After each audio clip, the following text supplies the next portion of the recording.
Chapter 21. Renbochin wasn't angry even though he was scolded. He said unhurriedly, "What will you say if I take it out?" "If you really take it out, I will call you Grandpa," Caretaker Go said angrily. "I will call you Dad," one of the chefs suddenly said.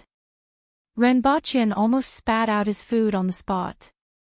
The entire imperial kitchen quietened down. Caretaker Go looked over with a murderous look. That chef was just casually saying it out of convenience. He didn't expect to hear Caretaker Go's words and become one generation higher. Seeing Caretaker Go's murderous look, that chef was stunned for a moment. He hurriedly corrected himself, "I will call you Grandpa too." Renbochin was overjoyed. "Forget about calling me Grandpa. In the future, call me brother when you see me. I will serve you well when I come. If you can't take it out, I will break your legs." Caretaker Go turned around and looked straight at Renbochin with a murderous look. Caretaker Go was tall and sturdy. Coupled with his murderous look, he looked really scary. In order to increase his persuasiveness, Caretaker Go looked left and right. Then, he saw a chopping board that was 10 centimeters thick. He slapped it and it immediately broke into pieces. Looking at this scene, Renbochin felt a toothache. In this Dayo nation, even a chef was so awesome. Fortunately, Renbochin had the confidence to bully the aboriginals of a different world. "It's settled then. I will definitely take it out for you in 4 days. If you try to sneak away, I will definitely hang you on top of the city wall. You won't have that chance." Renbochin smiled and didn't argue with them anymore. After all, he knew that he was bullying them. He couldn't go overboard. He still had a bit of a conscience. After making a bet, Renbochin suddenly thought of something to make. "Get someone to fetch a block of ice from the Beast Park," Renbochin said to Caretaker Go. Caretaker Go looked at him and said to the person beside him, "Go." Then, Renbochin asked, "Do you have fruits?" "Yes." Caretaker Go's face darkened. He asked another person to bring Renbochin to pick some fruits to see what he could make. Renbochin cut a small piece of each fruit and tasted it. The fruits in this world tasted pretty good. In particular, there was a type of fruit that tasted like coconuts. It was about half the size of a coconut, and it wasn't as juicy. However, it tasted sweeter and tastier, and its flesh was smooth and tender. It was very good. Another one tasted like cherries, but about the same size as strawberries. There were also a few other dishes that tasted pretty good. "What kind of fruit does your Majesty like to eat?" Renbochin asked. With a calm face, Caretaker Go pointed at a few of them. Among them, there was a fruit that tasted like coconuts. "Do you guys know how to make juice?" Renbochin asked. Upon hearing this, Caretaker Go's face darkened even further. "Do you know how to make juice?" Was he scolding someone? Renbochin knew the answer just by looking at his expression. Without waiting for him to speak, Renbochin changed the topic and said, "Squeeze the juice out of this one and cut these into small pieces." In any case, Caretaker Go's expression had not been good since Renbochin came in. With a sullen expression, he said, "Go do it." Someone immediately took the fruit to wash and cut it. After the ice was brought over, Renbochin found a kitchen knife and used it to scrape out layers of ice crystals before placing them into a bowl. Then, he sprinkled the diced fruit on top of the ice crystals and poured the juice over it. After that, he cracked some ice crystals and placed them in a basin. Then, he placed the bowl in the basin and covered it with a lid. "It's done, send it over." Renbochin clapped his hands and said, "Just this."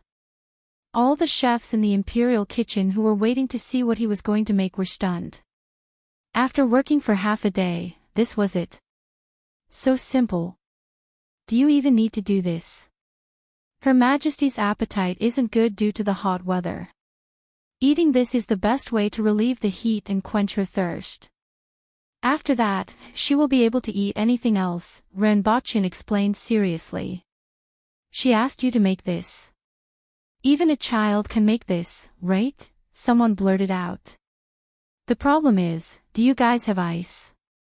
Even if you have ice, can you think of it? Renbochin said calmly. Someone wanted to refute, but after thinking about it carefully, it was really hard to say. If they had ice, they would most likely freeze the fruit instead of doing what he did. Moreover, they had never seen ice before. He heard that it was caused by the Beast Park in the past 2 days. He wondered if it had anything to do with the kid in front of him. You spent so much time looking for materials to make this thing. You don't have all the materials, so this is the only thing I can do, Renbochin retorted confidently. Caretaker Go was so angry that he almost laughed. Send it to His Majesty. If His Majesty is dissatisfied, he will be the one to be punished. It has nothing to do with us. After Caretaker Go finished speaking, he thought for a while and said, I will personally send it over, lest Her Majesty misunderstands that it is our problem. After Caretaker Go took the things away, Renbochin and the group of cooks were left staring at each other. Renbochin was bored, so he looked at the ingredients in the imperial kitchen, such as fruits, vegetables, and meat. For those he didn't know, he put them all into his mouth to taste. When Caretaker Go sent the bowl of shaved ice to the palace, the Empress was lying lazily on the couch. There were several basins of ice cubes placed on the ground around them, emitting a dense chill. This caused the temperature in the palace to drop quite a bit. Your Majesty. Caretaker Go took out a bowl from the ice basin. This is made by that fellow with the surname Ren from the Beast Park. He emphasized on the words, that fellow with the surname Ren from the Beast Park. Oh. The Empress responded lazily. Immediately, someone brought the bowl over to test for poison and taste. After that, the bowl was placed in front of the Empress. What is this? The Empress looked at the thing in the bowl and asked. I don't know either. The Empress stirred it with a spoon and put a little into her mouth. Her eyes lit up. The flesh, juice, and ice were mixed together. When she ate it, it cooled her heart. After eating a few mouthfuls, the Empress nodded her head and said, Not bad, it suits my taste. Is there anything else? Caretaker Go was a little surprised that the Empress said it was not bad. After all, he had seen how it was made from the beginning to the end. It was just shaved ice cubes and then poured the flesh and juice over it. It wasn't anything special. Yet, such a simple thing suited the Empress very well. However, the Empress didn't praise the meticulously prepared meals in the imperial kitchen. This made him feel somewhat defeated. However, he quickly replied, he said that the imperial kitchen didn't have a complete set of seasonings and didn't cook anything else. What did he say? The Empress asked with interest. He said. Caretaker Go was angry when he thought about what happened just now. It wasn't even enough to make zhajiang noodles. What's zhajiang noodles? The Empress asked curiously. I don't know either. Caretaker Go answered first before saying angrily, however, this person is purely spouting nonsense. These are the only seasonings used. Even the Yun nation's palace is the same. I haven't even heard of those things that he said. And then? The Empress asked with interest. He said that he would bring it out in 4 days. However, I don't believe it. Even if there are other seasonings that few people know about, they can't be brought out in a few days. I feel that he is stalling for time, Caretaker Go said. Why is he stalling for time? I don't know about this. It's only 4 days. We will know after a while, the Empress said indifferently. Pass it down and let him go back to prepare. I will see what he can make in 4 days, the Empress said. She wasn't the least bit interested in what happened in the imperial kitchen. What she was interested in was what Renbochin could actually make. Chapter 22. Renbochin waited in the imperial kitchen for a period of time before he was brought back to the beast park. Go back and prepare. Come back in 4 days. Renbochin originally wanted to bring some cooked food, but after thinking that the people in the imperial kitchen did not like him, he decided not to look for trouble. It was better for him to go back and learn how to cook for 2 days. Otherwise, it would be embarrassing for him if he did not do well. Although 2 days was not enough to turn a newbie into a chef, he already knew how to cook some basic dishes. If he specially learned a few dishes, he should be able to improve in 2 days. Coupled with the various spices on Earth, it should be able to satisfy the Empress, who lived in the palace but only ate those simple spices, right?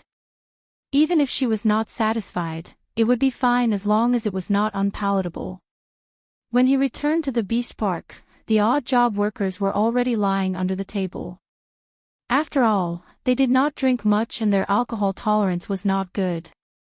Only caretaker Sher was still drinking alone at the caretaker's table. They can't take it anymore and went back to rest. How was it? Why did Her Majesty summon you? Caretaker Sher was much more clear-headed after waiting for so long. The weather has been hot recently and Her Majesty has no appetite. I went to make shaved ice. Renbochin laughed. He was very grateful that Caretaker Sher was waiting for him here. He could tell that Caretaker Sher was really concerned about him. What is shaved ice? Caretaker Sher asked curiously. It's ice and fruit juice, Renbochin said. He suddenly thought of an idea. If he opened 2 shaved ice shops in such a hot place, it would definitely be popular. However, he was in the dark about this world and did not understand anything. If he were to do it himself, there would definitely be a lot of trouble.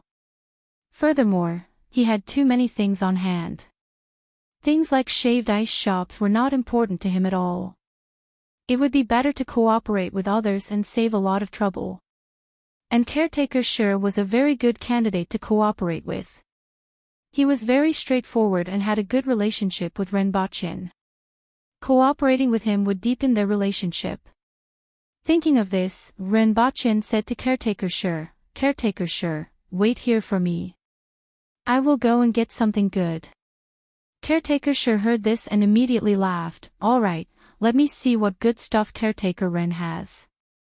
Renbochin ran to the ice house to break a piece of ice, packed it in some plastic bags, and brought it to the kitchen to make shaved ice. Not long after, he brought it back. Try it. Renbochin pushed a bowl over to Caretaker Sher. Isn't this frozen? Caretaker Sher laughed. He had never seen ice in his entire life, but he had become familiar with it over the past few days. Now, he would place a spray of ice beside his bed before he slept. Only then could he sleep comfortably. Try it. Renbochin laughed. Caretaker Sher looked at him suspiciously. He stirred the water with a spoon and asked, Is there ice inside? This is shaved ice. Try it. Caretaker Sher imitated Renbochin and stuffed a spoonful into his mouth. The coldness mixed with the sweetness and sourness went straight to the bottom of his heart. Ha! It's so cold. Caretaker Sher exclaimed as soon as he swallowed the spoonful. His throat was almost frozen. After a while, he took a small bite and sighed. It's so comfortable. Eating this on such a hot day is really enjoyable. Caretaker Sher, do you intend to make a deal? Renbochin asked with a smile. Deal? I'm just a boorish old man. What kind of deal can I make? Caretaker Sher held the bowl and ate while looking up at Renbochin. He didn't seem too interested. The main reason was that he knew his own business. Caretaker Sher did not have much money and knew nothing about anything. He could only rely on his salary to survive. I want this. Renbochin pointed at the bowl. This? Shaved ice. You want to sell this to me? Caretaker Sher was surprised. Yes, Caretaker Sher, are you interested? Renbochin laughed. Yes, but you can make this yourself. Why are you looking for me? I don't know how to do it. Caretaker Sure placed the bowl down and scratched his head. I'm unfamiliar with this place. It's too troublesome to do this myself. Why don't I partner up with you to earn this money? In the future, if you have any good things, just think of me. If this thing isn't expensive, there will definitely be many people buying it. Are you really willing to sell it? It's okay. Doing business is a win-win situation. If there's money, we'll earn it together. Renbochin directly used Qing's father's words. After he finished speaking, he felt that these words made a lot of sense. There were so many things on earth that could be brought over. Even if he worked himself to death, how much could he make? He might as well do it with others. Others would show up to handle various matters while he counted the money in the back. There were many benefits to doing this. Firstly, he did not need to show up all day to handle all sorts of complicated matters. Furthermore, he could earn a large sum of money. Secondly, he could tie a large number of business partners to himself. And it would be best if the Empress and the various big shots in the imperial court were involved. This way, he would be much safer in the future. No one would easily find trouble with him. Even if someone found trouble with him, there was still a group of big shots behind him. As for himself, he could do whatever he wanted and go wherever he wanted to go. This was what it meant to enjoy life. After hearing Renbochin's words, Caretaker Sure immediately gave him a thumbs up. Brother Ren is a straightforward person. If I say anything else, it would be too pretentious. Just like what Brother Ren said, let's partner up to do this business. Renbochin immediately poured wine for both of them and clinked their bowls together. It would be easier for him to integrate into this world in the future. After drinking, Renbochin asked again, Brother Sure, what are you going to do? What should I do? Caretaker Sure looked at Renbochin blankly. Find a shop and let my wife sell it. Brother, you supply the ice, and my wife sells it. We'll split the profits in half. Renbochin slapped his forehead. He had already guessed that this would happen. He couldn't help but ask, Brother Sure, how much can you sell in a day? It should be possible to sell a few hundred bowls, right? There are so many people in this city. Caretaker Sure started to count with his fingers. He did not realize that there was something wrong with his way of thinking. This is such a big city. People can't cross half the city just to buy a bowl of shaved ice, right? How much money can you earn even if you tie your sister-in-law to death? Caretaker Sure could tell that Renbochin was implying something else. He asked, Brother Ren, what do you suggest we do? First, how long can such hot weather last in a year? At least half a year. Caretaker Sure replied after thinking for a while. That's good. Let's set up 10 shops and distribute them in different parts of the city. Anyone who wants to buy shaved ice can find a shop nearby. The sales volume of shaved ice will definitely not be low. No shop will be idle. We won't be earning 10 times more than a shop, but at least 5 times more, right? That's true. But can we supply the ice? Her Majesty's side is the most important. Making ice is easy. I'll teach you. We'll hire people and open 10 shops together. When the ice is done, we'll sell it to other cities. We'll split the profits in half. Hiss. Brother Ren, let's cut to the chase. If I have something to eat in the future, I'll definitely share it with you. Caretaker Sure immediately slammed the table. The two of them drank until midnight. When Renbochin returned to his room, he stepped on something soft. He took a look at the oil lamp and saw that the two kids had pooped all over the floor. Chapter 23. The next day, Renbochin was woken up by an anxious Caretaker Sure before he could even wake up. What's the matter? Renbochin asked drowsily. Was what you said last night true? Caretaker sure asked. About the shaved ice shop? Of course it's true. How can I joke about this? That's it. Let's go out and see if there are any suitable shops. Caretaker sure reached out and lifted Renbochin up. Brother sure, just look around. As long as the location is good and there is a lot of traffic, the place doesn't have to be too big, Renbochin said helplessly. Didn't he look for Caretaker sure to work with him because he didn't want to do anything? After Caretaker sure left excitedly, Renbochin fell back onto the bed. Late in the morning, Renbochin was woken up by a squeaking sound. He initially thought it was the chirping of birds, but when he opened his eyes, he realized it was actually the two little chaps. This was the first time Renbochin knew pandas made such sounds. They sounded like birds. Looking at the empty bamboo basket at the side and the two little chaps gnawing on it, Renbochin knew they were hungry. However, when he was about to put on his shoes and get down, he suddenly saw a few disgusting footprints on the ground. Two of them were stepped on by him when he came back last night, and a few were stepped on by Caretaker sure in the morning. Renbochin gritted his teeth as he walked out of the house. He found an odd job worker and asked where the grass and meat were sent to the beast park last night. Indeed, there were 2 baskets of bamboo leaves there. Renbochin carried one in each hand. It wasn't light, and it seemed to be stuffed to the brim. He went back and poured the bamboo leaves to one side. Then, he carefully cleaned up the floor full of excrement. He thought it was time to let the 2 little chaps out. After breakfast, he gave the 2 little chaps a bath since he had nothing to do. He spent a lot of effort and got himself drenched before he managed to wash them clean. In this world, people used a kind of plant fruit called bath beans to bathe. They were really beans. When bathing, they would be thrown into the water. After bathing, Renbochin found a clean slate and placed the 2 little chaps on it. Not long after, they were completely dry.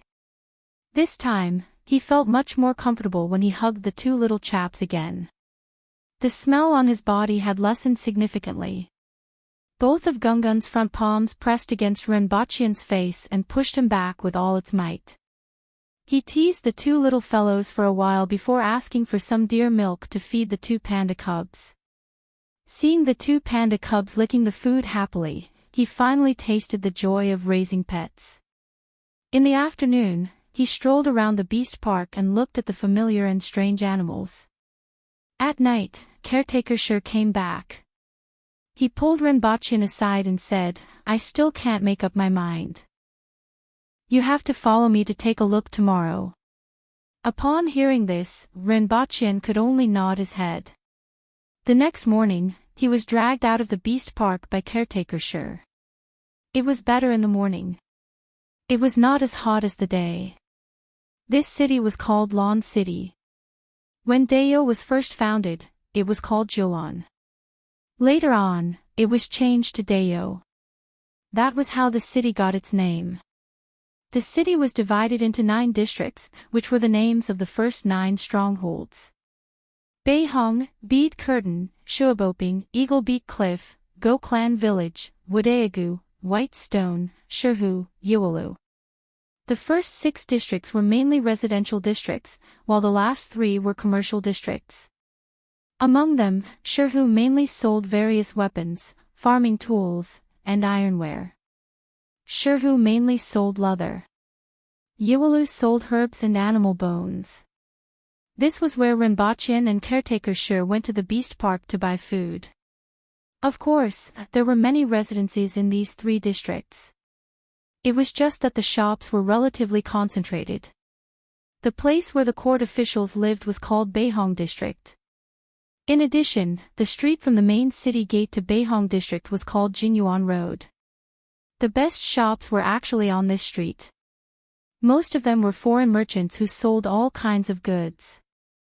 There were also a few shops opened by locals. Caretaker sure found 2 shops. One was located in Yiwalu, and the other was in Go Clan Village. Caretaker Shi's wife and children lived here. Renbochin accompanied them to take a look. The locations were alright, but not particularly good. However, shaved ice was currently the only thing in the market. He wasn't afraid of competition, so he could accept the slightly inferior locations. The most important thing was that these two shops weren't expensive. The total cost of each shop and the courtyard behind it was only slightly more than 10 silvers a year. Of course, this was according to Renbochin. Caretaker Shi's job was considered not bad. His monthly salary was only 6 taels. This shop alone cost Caretaker Shi 2.5 month's salary. The two shops added up would cost him almost half a year's salary. There was also the hiring of people, so the expenses were even higher. No wonder he insisted on bringing Renbochin to take a look. After all, his salary was used to support his wife and children. After drinking a few mouthfuls of wine, he didn't have much left. This time, he listened to Renbochin and was prepared to bet his son's wife's savings. One of the two shops was occupied, but it was ready to leave. Renbochin followed Caretaker Shi and walked around the shop. It was about 50 to 60 square meters. Other than the counter, there were also a few tables for pedestrians to sit down, eat shaved ice, and rest. The courtyard behind the shop was slightly bigger than the shop. There was a small room for people to stay in and store things. These two are fine, Renbochin said to Caretaker Shi after he finished walking around. Alright, this time I will bet everything I have. After hearing Renbochin's words, Caretaker Shi immediately made his decision. After that, the two of them walked around the streets and even enjoyed a street fight. Renbochin chose 2 more places. One of them was on Jingyuan Road. It had the highest flow of people. Of course, the rent was also expensive. It cost close to 100 taels of silver a year. This is too expensive. If we sell shaved ice, we will almost lose money. Caretaker Shi saw that Renbochin was interested in the shop on Jingyuan Road, which was more than 100 square meters. If we only sell shaved ice, we will lose money. How about selling ice? Renbochin suddenly thought of an idea. Selling ice. Will it work? Also, anyone can make shaved ice at a glance. It's just that they don't have ice. If we have ice, what will happen to our shaved ice shop? If we buy ice to make shaved ice, including the melted ice, we won't make any money. Who will do it then? Also, after the shaved ice is used up, we still have to heat it up. If we buy a piece of ice and install a fan at the side, it will simply be a simplified version of an air conditioner. Yes, let's do that. Renbochin suddenly thought of an idea. They couldn't make an air conditioner now, but what about a simple fan? There was no need for an electric fan at all. All they had to do was install a bearing, a rubber ring, and a rope in the fan. Then, they could pull the rope downwards, and the fan would rotate accordingly. It looked similar to the yo-yos that could be seen all over the streets. However, this was much more energy efficient than using a fan. Furthermore, it was much cooler. Most importantly, this was something new. Many rich people would be interested in it. If they placed a basin of ice in front, it would definitely be a pleasure in such a hot place. Even if they didn't put ice in, they could still put a basin of water from a well. Heh, let me show you the technology from Earth. The more Renbochin thought about it, the more he felt that this idea was feasible. He patted Caretaker Shi and said, "This is it. I still have some money with me. Let's rent these 3 shops first. I will make something for you to see when we get back." Upon hearing that Renbochin wanted to invest money, Caretaker Shi repeatedly rejected him. "Brother Ren, making ice is your idea. I can't let you invest money again. If you are confident, I will rent this shop even if I have to sell everything I have." Chapter 24. Renbochin turned around and saw a middle-aged man wearing a long gown with a mustache. He was not sure if he was from the Yun Nation or the Qin Nation or Great Xia. He was standing not far away from them with a smile on his face. It seemed like he had heard what Caretaker Sher said just now. Beside him, there were two other people who were much more muscular. They seemed to be bodyguards. Caretaker Sher took 2 steps forward and stood in front of that person. He was half a head taller than that person. What are you laughing at? Caretaker Sher's tone was filled with unfriendliness. It was as if he was ready to smack Renbochin's face if Renbochin did not agree with him. The 2 guards also took a step forward. Ever since Renbochin met Caretaker Sher, their relationship had always been very good. Therefore, other than Caretaker Sher's straightforwardness, Renbochin did not have any other feelings for him. At this moment, Renbochin realized that Caretaker Sher wasn't a kind soul. It might also have something to do with the fact that the other party was a foreigner. The people of Dao didn't really like foreigners. In their opinion, every foreigner who came to Dao exuded an aura of greed from head to toe. It's nothing. It's just that when I heard what you said just now, I suddenly remembered my past business. The middle-aged man said with a smile and took a step back. Even though he had just arrived in Lon City, he already knew how to deal with Dao people. Although this was a little cowardly, it would save him a lot of trouble. After all, he was a businessman who came to Dao to seek wealth. Taking a step back was not a big deal. In his eyes, those greedy fellows who fought with the Dao people were all fools. They thought that Dao Nation needed the things that they brought, so they didn't dare to make a move against them. However, they didn't know that they had already placed their necks under the blades of others. However, he was somewhat curious about Renbochin. It seemed like he wasn't from Dao, but he had a good relationship with them. This was extremely rare. After listening to his words, Caretaker Sher snorted heavily. Renbochin stood there and looked at the shop and the crowd for a while. He realized that the person was still standing at the side and asked curiously, "Why aren't you leaving?" That person said with a smile, "Unfortunately, I also have my eyes on this shop. I'm here today to take it down." Renbochin was elated. He had finally met his match. This shop seemed to be quite popular. If he didn't come out today, he wouldn't have anything to do with it. Looking at the middle-aged man's calm and unruffled appearance, Renbochin reckoned that the owner of the shop would arrive soon. Since he had nothing to do, he might as well wait for a while. Not long after, a burly man came. Without saying a word, he put away the wooden board in front of the door, pushed the door open, and went in. The middle-aged man with the mustache smiled at Renbochin and Gu Shijiu before leading his men in. Renbochin dragged Caretaker Sher into the shop to take a look at the situation inside. The shop was about 100 square meters in size and the floor was paved with stone slabs. Behind the shop, there was a bigger yard with 2 rooms. As Renbochin walked in and out of the shop, the burly man who opened the door was leaning against a pillar in a daze. "All right, no problem. Are you selling this shop?" The middle-aged man walked to the big man's side and asked with a smile. "Not for sale." The burly man stared at the ceiling and said, "That's good, but you have to sign a 3-year agreement. After that, you have to rent it to me first." "What kind of agreement is there to sign?" "We, the people of Dao, never go back on our words." The burly man didn't seem to care about his words at all. It's always reassuring to have an agreement. After all, we set up this shop with the hope of stability.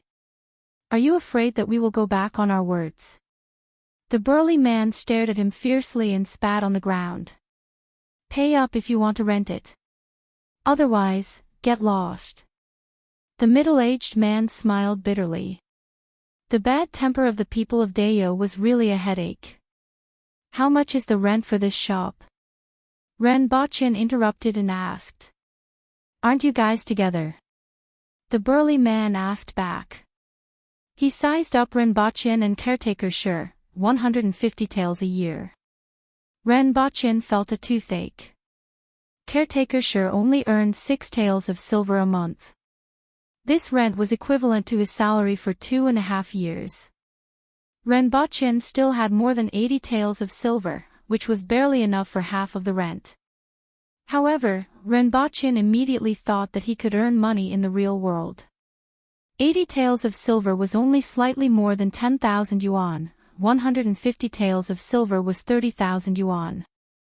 Moreover, it was only for a year. In this case, the rent was really too cheap. In his city, with such a location and such a shop, it was impossible to rent it without 400,000 to 500,000 yuan a year. Alright, I will rent it. Renbochin immediately said, I will pay you the deposit today. I will send you the money 3 days later. If he took over this shop, not only could he sell ice, shaved ice, and clay fans, he could also sell the things he made in the future. This street was the best location. If he took over this shop, he would definitely be able to use it. Caretaker Sure wanted to say something but hesitated. He still looked very worried. Little brother, you are not being loyal. The middle-aged man with the mustache smiled bitterly. He who is quick gets it. Renbochin laughed. The burly man said, All right, I will wait for you for 3 days. Same time. The middle-aged man said, 160 taels a year, I can pay up now. The burly man rolled his eyes, let's talk in 3 days. If he doesn't bring the money, I will rent this shop to you. After finishing his sentence, he ignored the middle-aged man. It was unknown whether it was because Renbochin first said he wanted to rent the shop or because the words of the middle-aged man had infuriated him. Renbochin and Caretaker Sure searched all over their bodies and collected 20 taels of silver.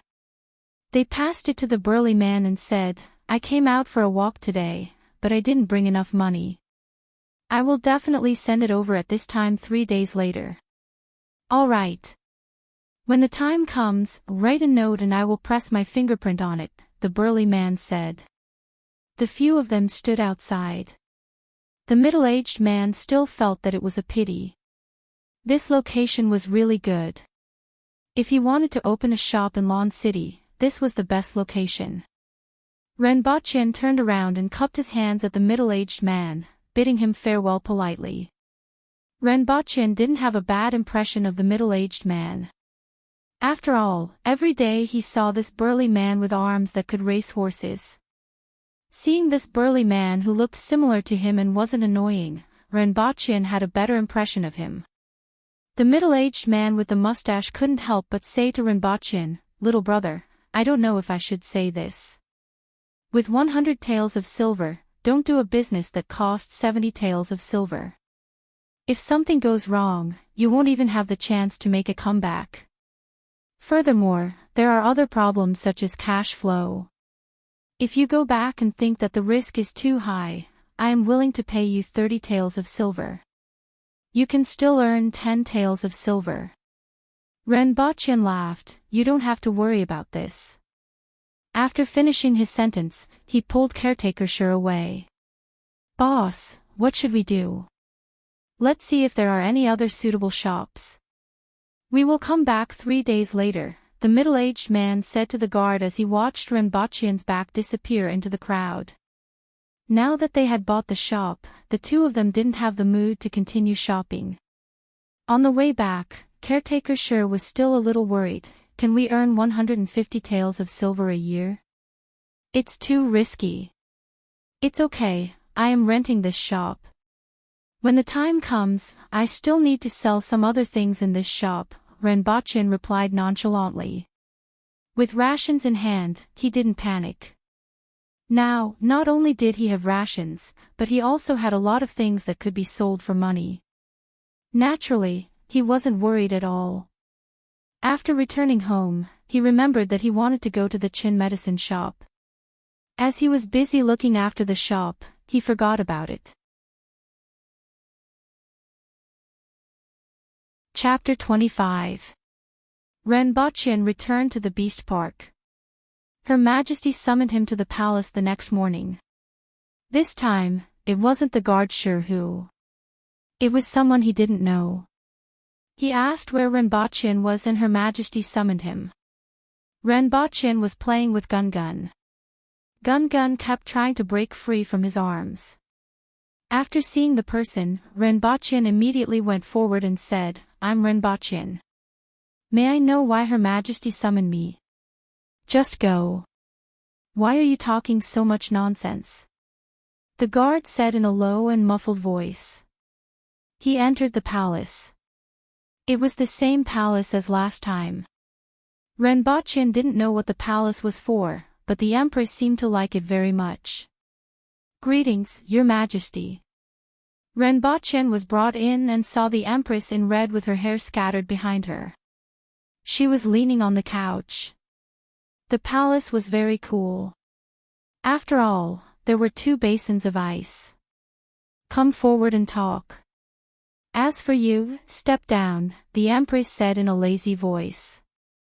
Renbochin took a few steps forward, lowered his head slightly, and waited for the Empress to speak. "Previously, you said that you can produce 5,000 caddies of grain per moo. Is this true or false?" the Empress asked. Renbochin's heart skipped a beat. The last time he said this, the Empress didn't react at all. Later on, he asked Caretaker Sure and found out that Dayo was actually very short of grain. He had been guessing what was going on all this time. Now that the Empress finally asked, he immediately told her in full detail, "This thing is called a sweet potato, also known as a sweet potato. It can produce about 5,000 caddies per moo, depending on the condition of the field. However, it will definitely produce 5 to 6,000 caddies per moo. Furthermore, this thing has an advantage. It has very low requirements on the field. It can be grown on plains and mountains. Dayo doesn't have many plains. Planting this thing should solve most of the food shortage." The Empress sat up straight when she heard this. "Is what you said true?" the Empress asked in a deep voice. "Absolutely true, without any falsehood." Renbochin lowered his head and answered. "Where can I find this sweet potato?" "Your Majesty, give me an acre of land near the Beast Park. I can cultivate and plant it. I can see the results in 4 months." Renbochin didn't dare to say that he didn't have any sweet potatoes on hand. He could only get them in 2 days. It would be too easy for him to make a mistake. Hence, he used ambiguous words. "I agree to this. I will wait for a few months to see if I can really produce 5 to 6,000 to 10,000 caddies per moo. If you succeed, you will be rewarded with a great merit. You can ask me for anything you want. If it doesn't work out, you should know the consequences of lying to me," the Empress said slowly. "Don't worry, Your Majesty. I definitely won't risk my head," Renbochin said. The Empress nodded and said, "That would be for the best." Having said that, he lay back down on the bed and said, "You said you can tell stories. Take a few steps forward and tell us." "Yes." Renbochin took a few steps forward and got a clearer look at the Empress. Her pair of phoenix eyes were slightly squinted, and the expression on her face was very calm. Her face, which was originally full of heroic spirit, looked a little softer at this moment. The red clothes outlined her body, showing off her curves perfectly. Renbochin glanced at her, lowered his head, and started to think hard about what story to tell. Journey to the West. This was his favorite, but it seemed like he couldn't say it.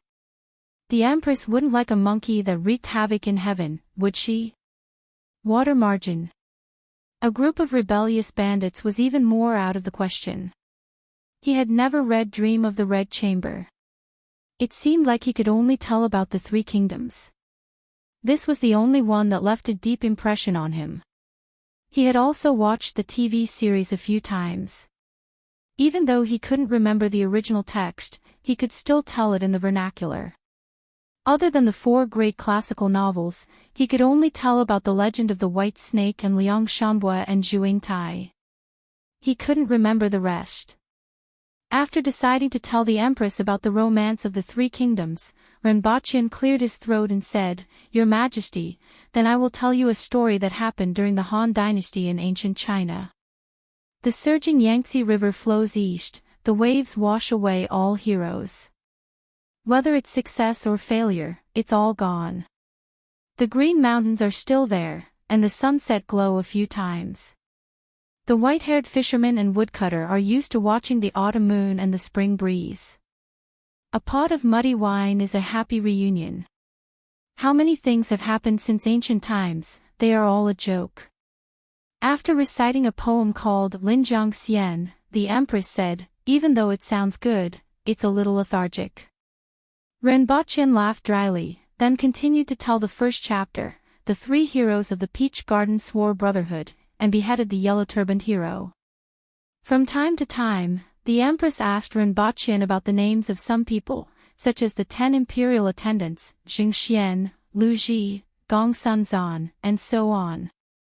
When Renbachian was explaining, the Empress heard the word eunuch and commented, "I heard that there are eunuchs in the Great Xia Imperial Palace.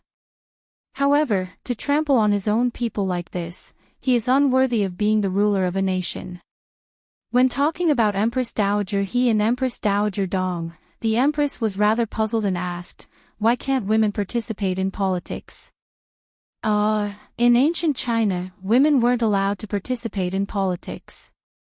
"If anyone has any objections, just behead them until no one speaks," the Empress said disdainfully.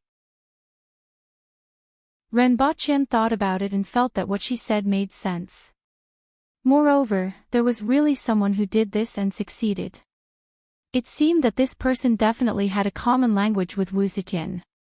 After the Empress finished her lunch, Renbachian drank some water and continued to tell the story. At first, the Empress would occasionally interrupt, but gradually, she stopped talking and focused on listening to Renbachian's story.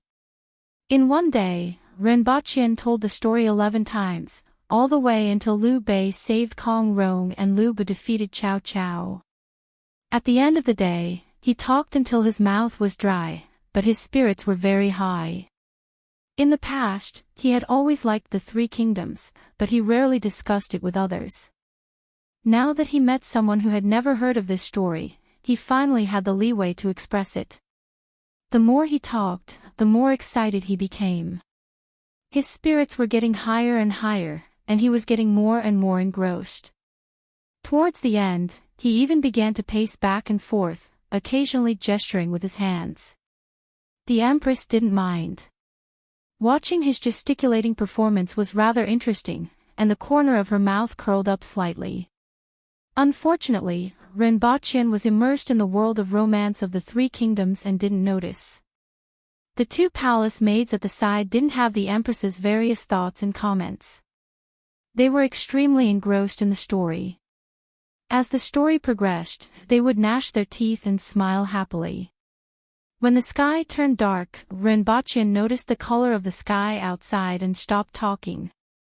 The Empress said that it was rather interesting and asked Renbachian to go back and continue the rest of the story tomorrow.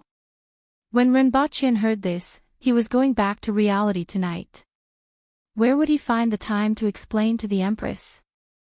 He hurriedly said, "Your Majesty, I have to prepare for planting tomorrow and clear a piece of land. After all, food is the foundation of a nation. Having sufficient food and not relying on those merchants is the top priority." The Empress looked at him with interest and said, "What you said makes sense. The people's livelihood is an important matter. Let's leave it at that. Go back and prepare that sweet potato first. Come back and tell me the rest of the story after you are done. Don't forget that you still have an appointment with my imperial kitchen." The two palace maids looked at Renbachian with some regret. They were just about to get to the part that made them anxious.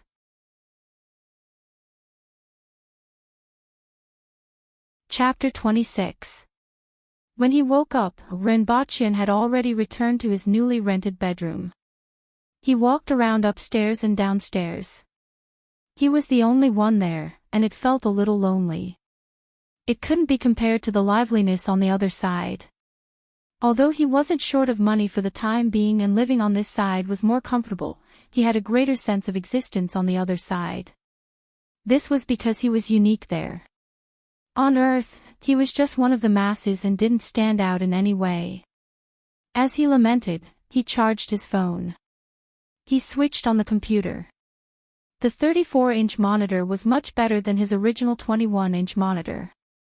After watching a movie, he switched on his phone and saw that there were 2 missed calls. His former colleagues had all become passers-by. Both of these missed calls were from Ching. After thinking about it, Renbochin wasn't in a hurry to return the call. It was such a coincidence that it happened to be 10 days each time. After going downstairs for breakfast, Renbochin came back and switched on his computer to check on the planting of sweet potatoes. After reading it once, he had a rough idea of what to do. He drove to the supermarket to buy more than 10 kilograms of sweet potatoes, beer, snacks, and the like before returning home. Just as he opened the door, Renbochin heard voices in the house. Thief! This thought flashed through Renbochin's mind. He immediately remembered that it should be the housekeeper. The person inside also heard the sound of the door opening. The voice stopped abruptly. Then, a girl in her 20s wearing an apron peeked in and quickly retracted her head. Someone's here. Auntie, is this the owner of the house? Renbochin vaguely heard this voice. Following that, a middle-aged woman came out. When she saw Renbochin, she smiled and said, Mr. Ren, you are back. Renbochin had seen her at the housekeeping company before, but only once. Yes, I am back. You guys continue with your work, don't worry about me. Renbochin smiled. He wasn't used to being addressed as Mr. just now, but it felt pretty good. He placed the things beside the sofa in the living room, lay on the sofa, and switched on the television. It was a new period drama, but Renbochin's mind wasn't on the screen. In one moment, he was thinking about the black mud cream. In the next moment, he was thinking about the other world. In the next moment, he was thinking about the romance of the 3 kingdoms. Suddenly, he thought about the fan and the shop. He hurriedly went out and drove around. First, he looked for a private jewelry shop. Do you have money? Yes, what do you want? A necklace or a ring? Just buy some silver and melt it into small pieces. After Renbochin finished speaking, that person was obviously not interested anymore. But, he still asked, how much? Renbochin did some calculations. Silver wasn't expensive on Earth, but its purchasing power was still acceptable in that world. Originally, 80 taels was enough for 4,000 grams, but it was not a bad idea to buy more. 50 kilograms of silver, Renbochin was. 50 jin was 500 taels, 25,000 grams was only 100,000 yuan. Renbochin, Ren said. From Ren. At this time, after deducting the money for renting a house, buying a car, and transferring money to his mother, he still had 700,000 to 800,000 yuan in his bank card. He didn't care about this money much. When the boss heard 50 caddies, he immediately became more enthusiastic. 50 caddies of silver was equivalent to 25 kilograms. Even if he earned a little less, it was still a sum of money. Ren. Although,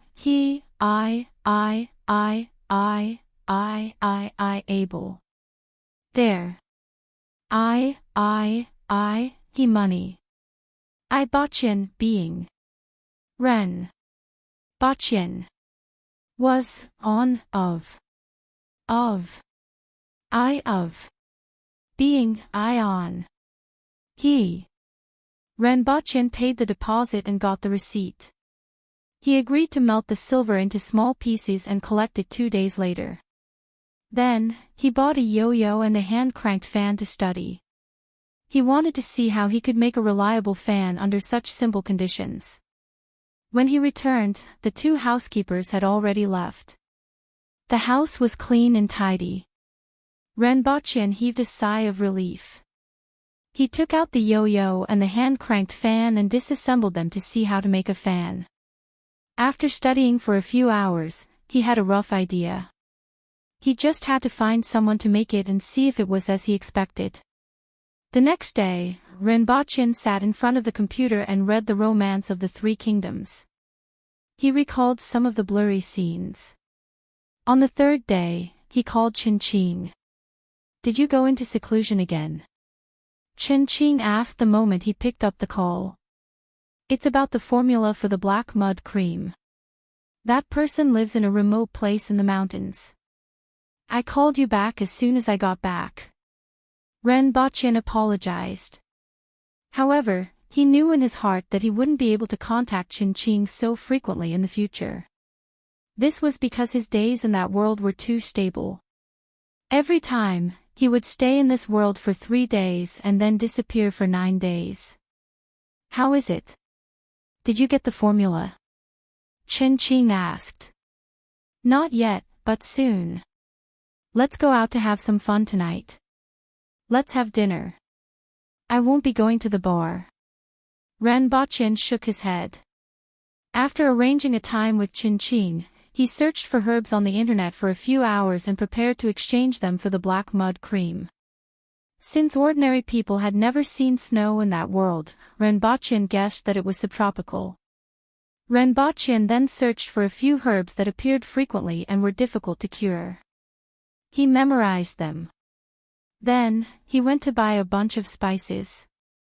Sichuan pepper, Chinese anise, sesame, cumin, cinnamon, monosodium glutamate, and 13 spices. He bought a big bag of them. He also specially bought the seeds of Sichuan pepper, Chinese anise, fennel, and cinnamon to plant them in that world. As for the sesame and cumin, they were the seeds. Although Chinese anise was the same, the ones sold in the market had been treated and could no longer germinate and grow. With these ingredients, Renbochin should be able to make delicious food with a similar taste in that world. After loading the ingredients into the car, he went to collect the silver. 50 kilograms was a lot and all of it was melted into 2 or 3 taels of silver. Renbochin did not have time to check the purity of the silver. He paid immediately and carried the silver into the car. Renbochin then headed to the restaurant where he had arranged to meet Qin. After waiting in the car for a long time and playing with his phone for a while, someone knocked on the car window. He turned around and saw Qin waving his hand at him. Renbochin got out of the car and was about to speak when he was stunned. There was a woman beside Qin. This was very normal. Qin often had different women around him and he had also invited Renbochin to dinner. So far, other than Jiang Nan, Renbochin had not seen any other woman appear for a second time. However, this woman surprised Renbochin. It was actually his university classmate, Dong Haiqing. When Dong Haiqing saw Renbochin, her mouth was agape and her expression was obviously very surprised. "You two know each other?" Qin noticed their expressions and asked with a smile. "Yes. We are classmates," Renbochin replied with a smile. During the heavy snowfall, Dong Haiqing had always been the target of many guys and attracted a lot of attention. On the other hand, Renbochin was a passerby that no one paid attention to. During their 4 years in university, the number of words they had exchanged did not exceed 1 hand. They had never interacted before. Renbochin was just surprised that it was such a coincidence. On the other hand, Dong Haiqing was even more surprised than him. The reason why she could remember Renbochin was because when they were in school, there was a girl who seemed to have a crush on Renbochin. After she found out about it, she said, "He doesn't have money, he doesn't have good looks, and he doesn't have a personality. Why did you find someone like him?" After that, there was naturally no more after that. Even though Rinpoche did not know about this, she still remembered it. Because of that incident, she had paid attention to Rinpoche for a period of time. The impression that he left on her was only one word: ordinary, even more ordinary than ordinary. It was a waste for the girl who shared the same bed to be matched with such a person. Therefore, when she saw that Qing's friend was actually Rinpoche, she was naturally very surprised. Rinpoche looked the same as when he was in school. There was not much change. His appearance was considered delicate and pretty, and he only had short stubble on his head. He was dressed very ordinarily and his total value might not even exceed 300 yuan. However, he was driving an Audi A6L, which was worth at least 500,000 to 600,000 yuan. Furthermore, he was actually good friends with Qing. She did not know much about Qing. She only knew that he was a rich second generation and his family was extremely wealthy. However, Rinpoche was good friends with him. Furthermore, he was driving such a car. Presumably, he was not simple, right? Right now, there was only one thought in Dong Haiqing's mind. She had misjudged him in the past.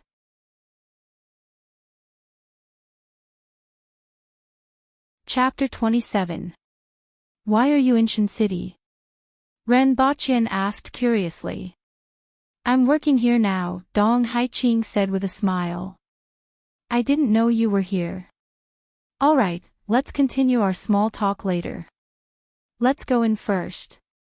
Qing placed one hand on Dong Haiqing's waist and the other on Rinpoche's back. After the few of them entered the room and ordered, Dong Haiqing asked, where are you working now? Squatting at home. Rinpoche answered casually. Dong Haiqing smiled. I'm so envious of your freedom. If he could stay at home, drive a good car, and go in and out of a high-end hotel without a change in expression, then his family must be rich. It was just as he had guessed. There are still a few university classmates in Xinjiang. Do you want to join us for a gathering? It depends on the situation. I often go to other places, Rinpoche replied. Moreover, he wasn't interested in the reunion at all. He had no contact with any of his former classmates. I'll contact you when the time comes. You can go if you have time. Dong Haiqing pursed her lips and smiled. His attitude was friendly, completely different from when he was in school. If he was treated like this by Dong Haiqing in school, he might be happy for a while and even fantasize about it.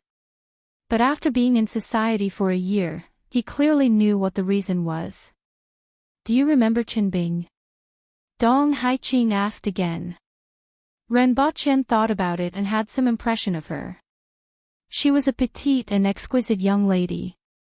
She was pretty, but her legs were a little short.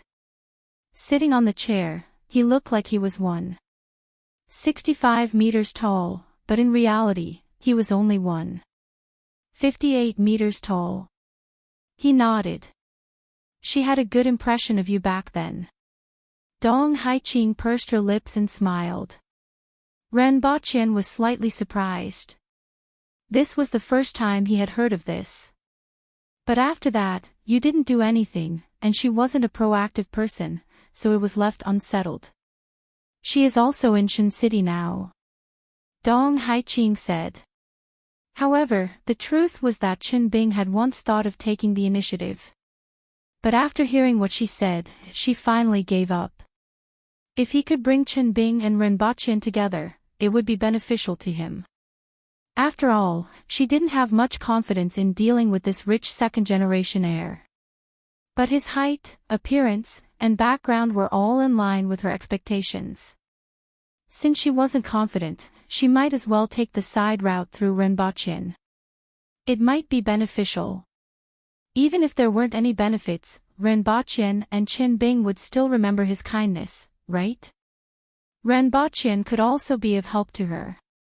If Rinpoche knew what Dong Haiqing was thinking, he would definitely be shocked. To think that they even had ideas about him. Moreover, it had only been a year since he entered society, and he had turned a dazzling figure in the eyes of many people in the ivory tower into such a state. After exchanging phone numbers with Renbachien, Dong Haiqing shifted her attention back to Qingqing. Renbachien heaved a sigh of relief. He did not have much of an impression of Qinbing. If she really wanted to matchmake the two of them, Renbachien would have a headache. After all, he wasn't good at rejecting people. After that, Renbachien spent most of his time listening to Qingqing and Dong Haiqing's conversation. Occasionally, he would interrupt them. With Dong Haiqing around, it was inconvenient for the two of them to talk about many things, so they just had a simple chat. After leaving the restaurant, Renbachien rejected Qingqing's suggestion to go to the bar for a drink. He watched as the two of them got into Qingqing's car and drove home. He placed the silver, spices, and sweet potatoes in a bag and placed them on the bed. Renbachien had only been online for a while before he hugged the bag and lay down. He was afraid that he would move his arms when he fell asleep and leave something behind. These were things that he would need when he returned. He needed the silver to rent the shop, the spices were related to the bet with the imperial kitchen, and the sweet potatoes were even more important. When he returned, he would find someone to cut them into small pieces and plant them on a plot of land. After lying down for a long time, Renbachien could no longer open his eyes. In a daze, he felt the scene before him change. He was already in the room in the beast park. Squeaking sounds could be heard from outside the door. It was a pitiful sound. Renbachien changed his clothes and opened the door. The two pandas immediately hugged his legs and refused to let go. Furthermore, they were squeaking non-stop. What's wrong? Renbachien was at a loss at first. When he saw that the bamboo leaves in the basket were long gone and the floor was covered with feces, he immediately guessed that the two of them were hungry and thirsty. He had been gone for a day, and no one cared about these two little ones. The bamboo leaves had long been eaten, and no one fed them water. No wonder they were so pitiful. When he thought of this, Renbachien hurriedly went to a nearby place to fetch a bucket of water. Before he poured it into the basin, the two pandas leaned on the bucket and started to drink. The weather here was so hot, and no one took care of them for a day. It seemed like the two little ones were thirsty. Renbachien poured a basin of water and ran to the warehouse where the animal food was stored in the beast park. He took a big basket of bamboo leaves and came back. Seeing that the two little ones did not care about him and dived into the basket, Renbachien stroked their heads. Fortunately, he had only been gone for a day. If he was gone for 3 days, it would be troublesome. It seemed like he had to find someone to take care of these two little ones. After a sleepless night, Renbachien saw that the sky was still dark and estimated that it was around 2 in the morning. He returned to his room and stuffed everything under his bed. Then, he lay on his bed and slept again. Early in the morning, he was woken up by Caretaker Shi. Caretaker Shi's loud voice reverberated in Renbachien's ears. Where did you go yesterday? I have been looking for you for the whole day. What's the matter? Renbachien struggled to open his eyes. He had a sleepy look on his face. Her Majesty instructed me to clear a piece of land for you in the beast park. Also, I have gathered 70 taels of silver for rent. We have to go in a while. Otherwise, the 20 taels of silver will go down the drain. Caretaker Shi immediately lifted Renbachien up from the bed. Renbachien was 1.75 meters tall, but in Caretaker Shi's hands, he looked like a child. This time, Renbachien immediately woke up. He helplessly said, "Wait for me, I will be done in a while." When Renbachien was putting on his clothes, Caretaker Shi was still curious. Why are you still wearing a loincloth on this day? Renbachien thought for a while before realizing that Caretaker Shi was talking about his underwear. He quickly pulled up his pants and looked at Caretaker Shi speechlessly. You don't wear a loincloth? It's too hot. It's better to wear something cool, Caretaker Sure replied naturally. Ranbochin cupped his hands. He had nothing in common with Caretaker Sure. When he went out, it was already getting late. It was at least 7 or 8 in the morning.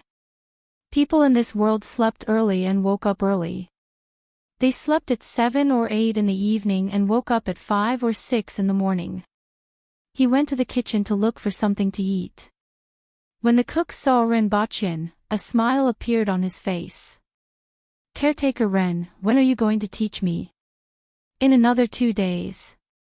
Ranbochin waved his hand. He did not have time for these 2 days. He took some dry rations made from an unknown variety of coarse grains and a bowl of vegetable soup. After finishing it, he returned to his room to take some money and followed Caretaker Sure to the rental shop. I have bet all my assets and even borrowed some money, Caretaker Sure said painfully on the way. Actually, I can pay for this shop myself, Ranbochin said. Forget it. I have already taken advantage of you.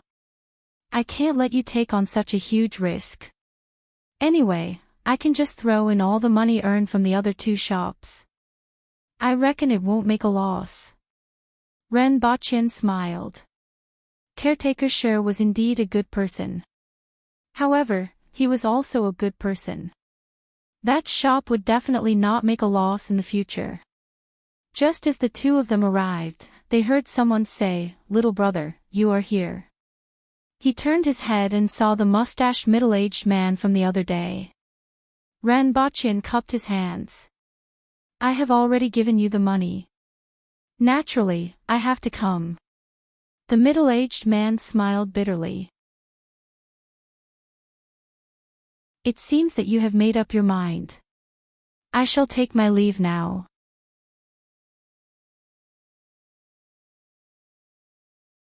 Chapter 28. The 2 of them didn't have to wait long before the burly man arrived at the door. He nodded at the 2 of them and turned to open the door. Ranbochin passed the cloth bag he was carrying to that person. Inside the bag was the 130 taels of silver that he and Caretaker Sure had pooled together. It was indeed a little tiring to carry something that weighed more than 10 kilograms for almost an hour. After checking, the man nodded at the 2 of them and finally revealed a smile. Caretaker Sure took out the strips of paper and red clay that he had prepared beforehand. The man took a look at them and pressed his fingerprint on them. From now on, this shop would belong to Ranbochin and Caretaker Sure for a year. How should I address you? Where can I find you if there's anything?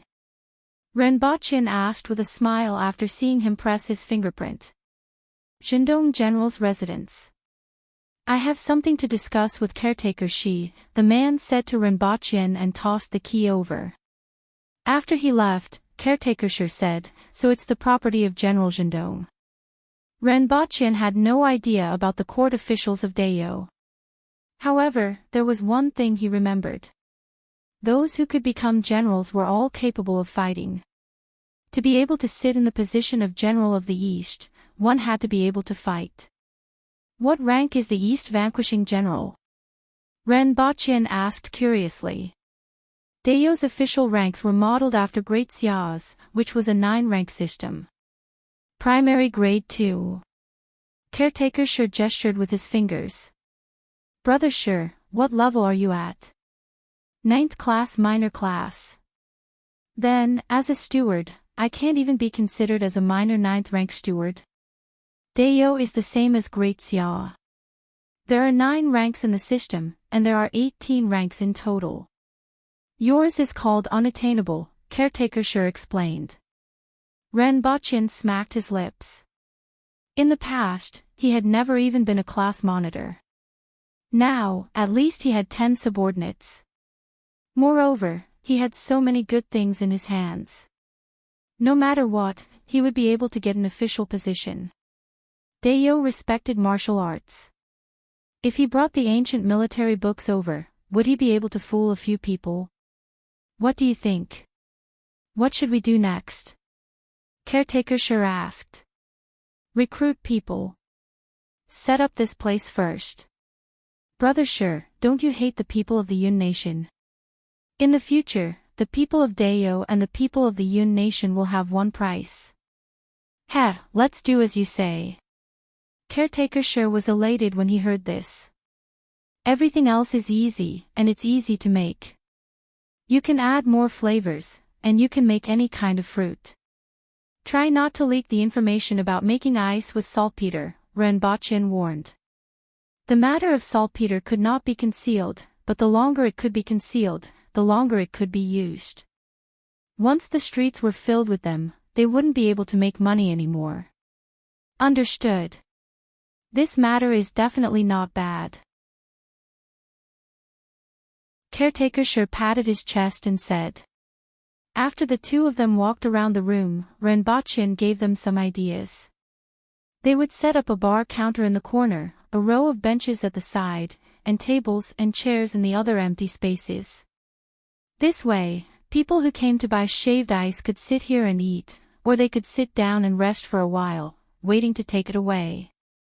There was nothing else. Brother Sure, we can also sell ice.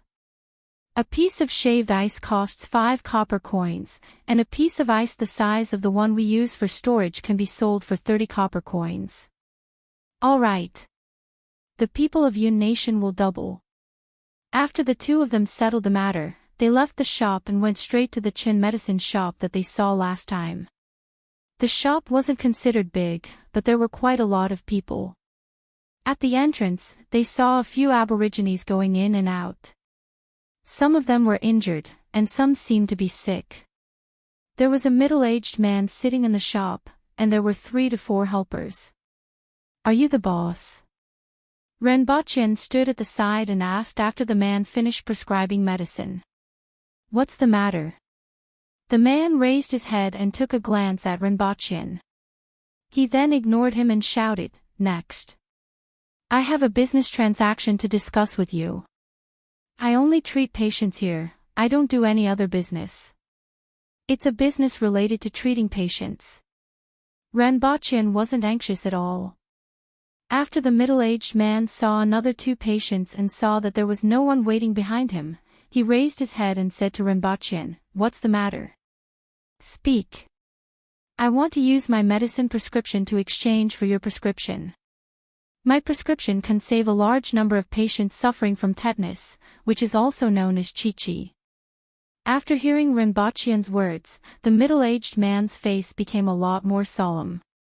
He said to the two of them, Come in with me, let's talk inside. There were 2 chairs and a table in the inner room. The middle-aged man first gestured to the 2 of them, then he sat on a chair. How do I address you?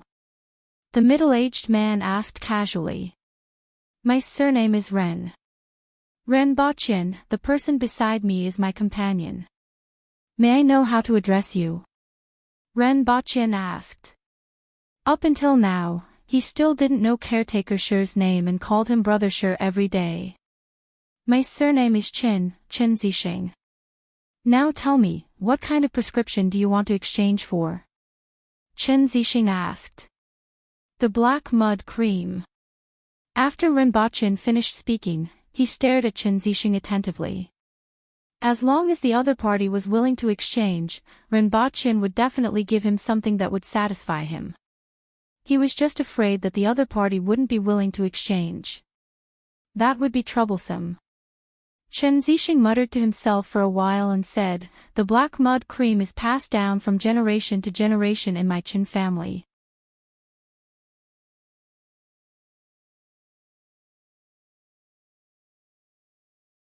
Chapter 29. Prepare some fruits first and put them in a place.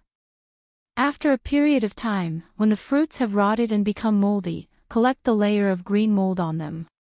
After that, I will tell you the extraction method, Renbochin said. Sure. The penicillin you mentioned is the hair that grows after the fruits have rotted? Chen Zixing asked. Without waiting for Renbochin's reply, he asked another question. The terminology you mentioned just now is different from what I know. I have never heard of it. Where did you learn it from? This is a medical technique from the distant West. We call it Western medicine, Renbochin said. If you want to learn, I can show you 2 Western medicine books. Upon hearing this, Chen Zixing was overjoyed. He stood up from his chair and cupped his hands towards Renbochin. Thank you, brother. Renbochin waved his hand. He hesitated for a while and was about to tell Chen Zixing about another matter. Typhoid fever was a very troublesome disease in ancient times. It had the highest mortality rate. Even in modern times, many people died every year because they didn't receive treatment in time. In modern times, chloramphenicol was the main treatment for typhoid fever. However, it was difficult to produce because of the lack of resources. Renbochin was prepared to exchange for penicillin and treatise on typhoid and miscellaneous diseases if he didn't have enough penicillin. However, now that penicillin could be exchanged for the formula for the black mud cream, there was no use for him to keep these 2 medical books. The Qin Medicine Hall had always had a good reputation. It treated commoners at a low price and had a high reputation in Lan City. Renbochin was prepared to give these 2 books to Chen Zixing. It could be considered as doing a good deed for this world. Renbochin thought to himself, I will bring these 2 medical books the next time I come here. What was more troublesome was that the language here was the same as Chinese, but the words were different. He probably had to read them to Chen Zixing. We will take our leave then. I will come back in 4 to 5 days after I have prepared the things. Renbochin stood up and left. Chen Zixing sent the 2 of them to the door. You can treat typhoid fever. Caretaker Sher asked Renbochin after he left. There is indeed a way to treat it. Renbochin nodded. Caretaker Sher sighed, it would be great if you came 10 years earlier. Upon hearing this, Renbochin knew that Chen Zixing's relatives and friends had passed away because of this disease. But how old was I 10 years ago? At that time, I didn't understand anything. Caretaker Sher squeezed out a smile. That's true. It's not too late to come. After that, Caretaker Sher lost interest in talking. After that, Renbochin made a trip to the blacksmith shop where he made the box previously. He ordered a few fan blades and bearings to make an indigenous fan. He drew what he wanted on the map and gave it to the other party. The boss immediately said, this is simple. Come back to collect it in 2 days. After finishing his meal, he returned to the Beast Park and went to the ice house to take a look. Nominally, he was in charge of this ice cellar, but why did he not come here more than a few times? Fortunately, the odd job workers arranged by Caretaker Sher were very efficient, which saved him a lot of trouble. Now that the ice cellar was full, they were resting. Renbochin waved his hand and said, everyone, put a piece of ice under your bed at night and have a good sleep. Anyway, as long as the ice cellar was full, it would be fine. If there were more, he might as well make the best use of it. Thank you very much, Caretaker Ren. The 10 of them chuckled. This was a good thing for them. After taking a stroll around the ice cellar, Renbochin saw that they had nothing to do, so he called a few of them to follow him back to prepare seedlings for the sweet potatoes. When he returned, he saw 2 panda cubs lying in the shade. They looked so hot that they were unwilling to get up. Renbochin fetched a basin of water, lifted the 2 little chaps, and threw them into the basin. The 2 little chaps immediately crawled out of the basin while groaning. It seemed like they did not like soaking in the basin of water. After walking 1 round on the ground, they were covered in mud. When Renbochin saw that the 2 little chaps wanted to rub against his body, he quickly took 2 steps away. Tian Tian and Gun Gun groaned as they crawled back to the shade and continued to stay there. Not long after, their fur was dry. This time, the 2 little chaps shook their heads and crawled back into the basin to wet their fur before coming out again. Renbochin had to admit that these 2 little chaps were quite smart. Caretaker Ren, this flower bear's meat is not tasty. It's useless to keep it. The one who spoke was called Tingdilong. He was very strong and honest. However, the moment he opened his mouth, he mentioned that the meat was not tasty. Renbochin felt like giving him a kick. In your eyes, this panda has no other use other than being eaten, right? I'm keeping it for fun. Renbochin casually said, in the future, when I'm not in the beast park, look after these two chaps. Feed them some water and bamboo leaves. You all know where to get the bamboo leaves, right?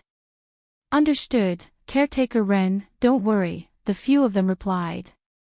Renbochin then pulled out the bag containing the sweet potatoes from under the bed. He guided them bit by bit. First, he cut the sweet potatoes into small pieces and hung them on a wooden stick. Then, he filled a basin with water and placed the wooden stick on top of the basin. He ensured that half of the sweet potatoes were submerged in water and the other half was exposed. This way, after the sweet potatoes germinated, they could be used for planting. After he finished teaching them these things, someone from the palace came to call Renbochin into the palace. This time, it was Sherhu who came. He pulled Renbochin aside and asked, I heard that you made a bet with the people from the imperial kitchen. You can say so. I mainly wanted to broaden their horizons, Renbochin said happily. He turned around and pulled out the bag from under the bed. He took out a small bag of every kind of seasoning, wrapped them in cloth, and carried them away. These are the things you prepared. Sherhu asked curiously as he looked at Renbochin packing the small bags of seasoning. He had heard about the incident with the imperial kitchen. Logically speaking, the imperial kitchen had the best chefs in the country. What they said should be right. However, Renbochin appeared out of thin air in the army that day and was able to make ice on such a hot day. Sherhu felt that Renbochin was rather mysterious and felt that Renbochin had a higher chance of winning. Now that he saw Renbochin packing so many things, he knew that these were Renbochin's preparations. When they arrived at the imperial kitchen and saw that Renbochin had arrived, everyone stood up. Previously, when Renbochin made the bet, everyone was present. These people had been waiting to teach Renbochin a lesson for a few days. Finally, the day had arrived. Caretaker Ren, take out the seasoning that you mentioned. If you don't have it, don't blame me for breaking your legs and hanging them on the city wall. Caretaker Go had a fierce look on his face and spoke with a fierce tone. He really didn't believe that Renbochin could take out a few seasonings that he had never seen before. One had to know that the spices that could be used were all in the imperial kitchen. Even if there were other spices, they would be unknown or in a faraway place. How could Renbochin take out spices that he had never seen before in a few days? Caretaker Go didn't believe it at all. The others were also waiting to watch the show and teach this bastard who spoke nonsense a lesson. Hey, let me broaden your horizons. In the future, remember to stand at attention and call me brother when you see me. Renbochin wasn't angry at all and said cheerfully. As he spoke, he opened the cloth bag. Inside, there were small bags of things. See, this is star anise, this is cinnamon, this is monosodium glutamate, this is sesame, this is cumin, this is pepper, and this is 13 spices. You have never seen them before, right? Renbochin said one by one. Seeing him take out such a pile of things, those people didn't look good. Immediately, someone said, who knows if those things are real or fake?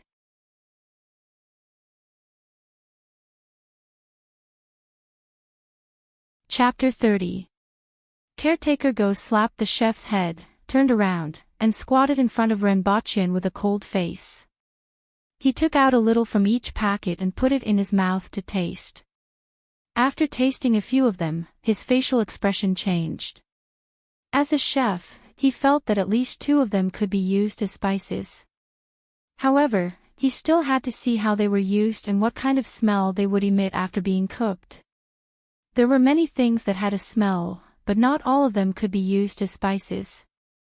However, he was no longer so sure at this point in time. He stood up and looked at Renbochin with a complicated gaze. He clenched his teeth for a long time before saying, "You cook, we will watch from the side. If these are really spices for cooking, I will call you brother when I see you in the future. In that case, you guys have profited."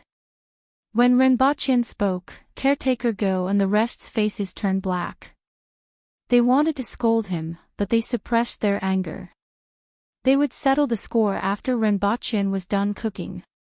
However, many of them looked at Renbochin's relaxed expression and suspected that they would not have the chance to settle the score. The Imperial kitchen was probably going to be wiped out this time. Renbochin no longer paid attention to them. He walked 2 rounds in the Imperial kitchen and remained silent. Finally, he found half a leg of a beast from the corner of the wall. He had seen this kind of meat in the kitchens of the Beast Park. It was the kind of animal that pulled carts on the streets, but it looked like an enlarged version of a goat. It had a strong odor, but it tasted very good. He felt that it was much more delicious than the mutton on earth. "Who can help me cut it into slices?" "1 plate is enough." Renbochin turned his head and asked the crowd at the entrance. His knife skills could not be compared to these chefs, so he did not want to embarrass himself. "You go." Caretaker Go clenched his teeth, but still chose someone to help Renbochin. Following which, Renbochin took out another piece of meat, turned his head to look at the crowd, and revealed a smile that he thought was friendly. The meaning behind it was self-evident. The people in the Imperial kitchen looked at him and were so angry that their teeth itched.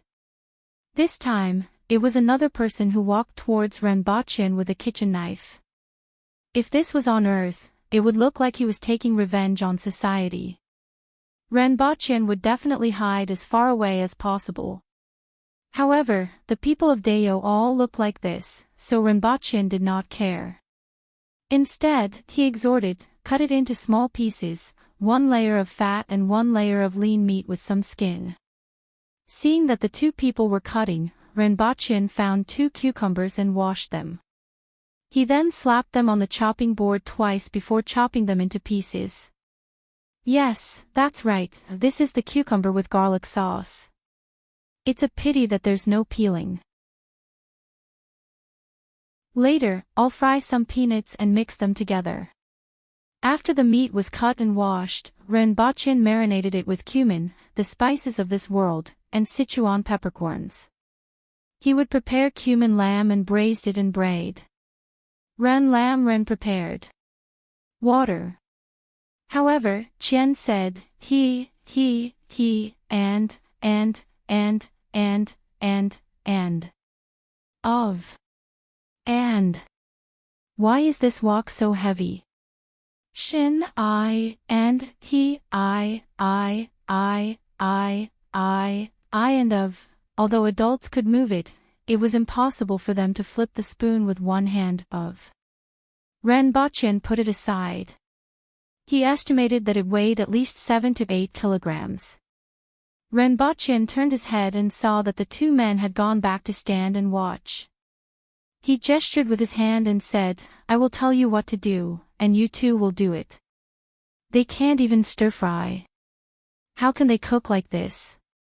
someone muttered. Renbochin spread his hands helplessly. The frying ladles in this world were too heavy. He thought about the kitchen knife he took just now and realized that it wasn't light either. Was it their habit or something else? Or did the important things feel good to the touch? Renbochin felt that it was highly possible that these chefs were burly and could fit 2 of him. The 2 chefs walked over reluctantly. Renbochin instructed one of them to stir-fry the brown sugar and soy sauce until they were bubbling. Then, he added some spices that resembled scallions and ginger. Finally, he stir-fried the meat. Renbochin had to use one hand to pick up the wok, but the Dayo people handled it as if it was a piece of paper. This made Renbochin realize the gap between him and the Dayo people. Other than the 2 chefs, the rest were watching from a distance. Although they didn't like Renbochin, they focused their attention on him.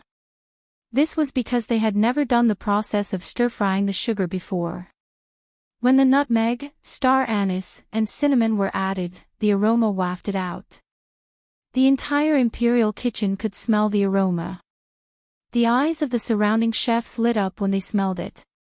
Apart from other ingredients, the aroma alone was too tempting and fragrant. The other ingredients were from their place, but they had never made such an aroma before. It could only be said that Renbochin had indeed brought seasonings that could improve the quality of the dishes. Renbochin instructed the other chef to stir-fry the cumin lamb while the other ingredients were simmered. Once the cumin was put in, a strong and fragrant cumin aroma wafted out. It was something that these chefs had never smelled before. This time, everyone couldn't stand still and crowded over. Renbochin first scooped the cumin lamb into a small plate. He ate a piece, smiled, and passed the plate to Caretaker Go. "Try it." Caretaker Go took the plate with a sullen face. When it was slightly cold, he used 2 fingers to pick up a piece, put it in his mouth, and carefully tasted it. He then passed the plate to the chefs behind him. Each of them quickly took a piece and put it in their mouth. Their eyes immediately lit up. The fishy smell of the meat was greatly reduced. It was even more tender and delicious, especially with the fragrance of the cumin. It was simply praiseworthy. After eating 1 piece, when they wanted to look for more, they realized that the plate was already empty. "How is it?" Renbochin smiled. Caretaker Go clenched his teeth and stared at Renbochin. Finally, he lowered his head and said, "Brother Ren. Not bad, not bad." Renbochin clapped his hands and smiled. He then looked at the other chefs. "Brother Ren." Seeing that Caretaker Go had already called him, everyone could only open their mouths. Hearing the 7 or 8 burly men calling him Brother Ren, Renbochin felt at ease and said, "All right, just remember to call me brother when you see me in the future." Calling me Brother Ren sounds weird. The chefs at the scene all felt sullen. However, who asked them to lose the bet? Since Caretaker Go had already called him, how could they not? Who would have thought that this guy from the Beast Park would actually take out so many seasonings that they had never seen before? When the red braised meat was ready, Renbochin divided it into 2 portions, 1 large and 1 small. He first tasted it before passing it to Caretaker Go. After eating this fragrant, soft, and melt-in-your-mouth red braised meat, everyone's sullen feelings were thrown to the side. They only wanted to know what these seasonings were. Where exactly did he get them from?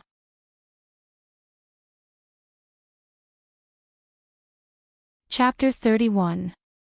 Renbochin covered the cumin lamb and red braised meat with a lid and asked them to fry some peanuts. This time, without Caretaker Go's instructions, someone took the initiative to do it. Now, everyone wanted to know from Renbochin what these spices were all about.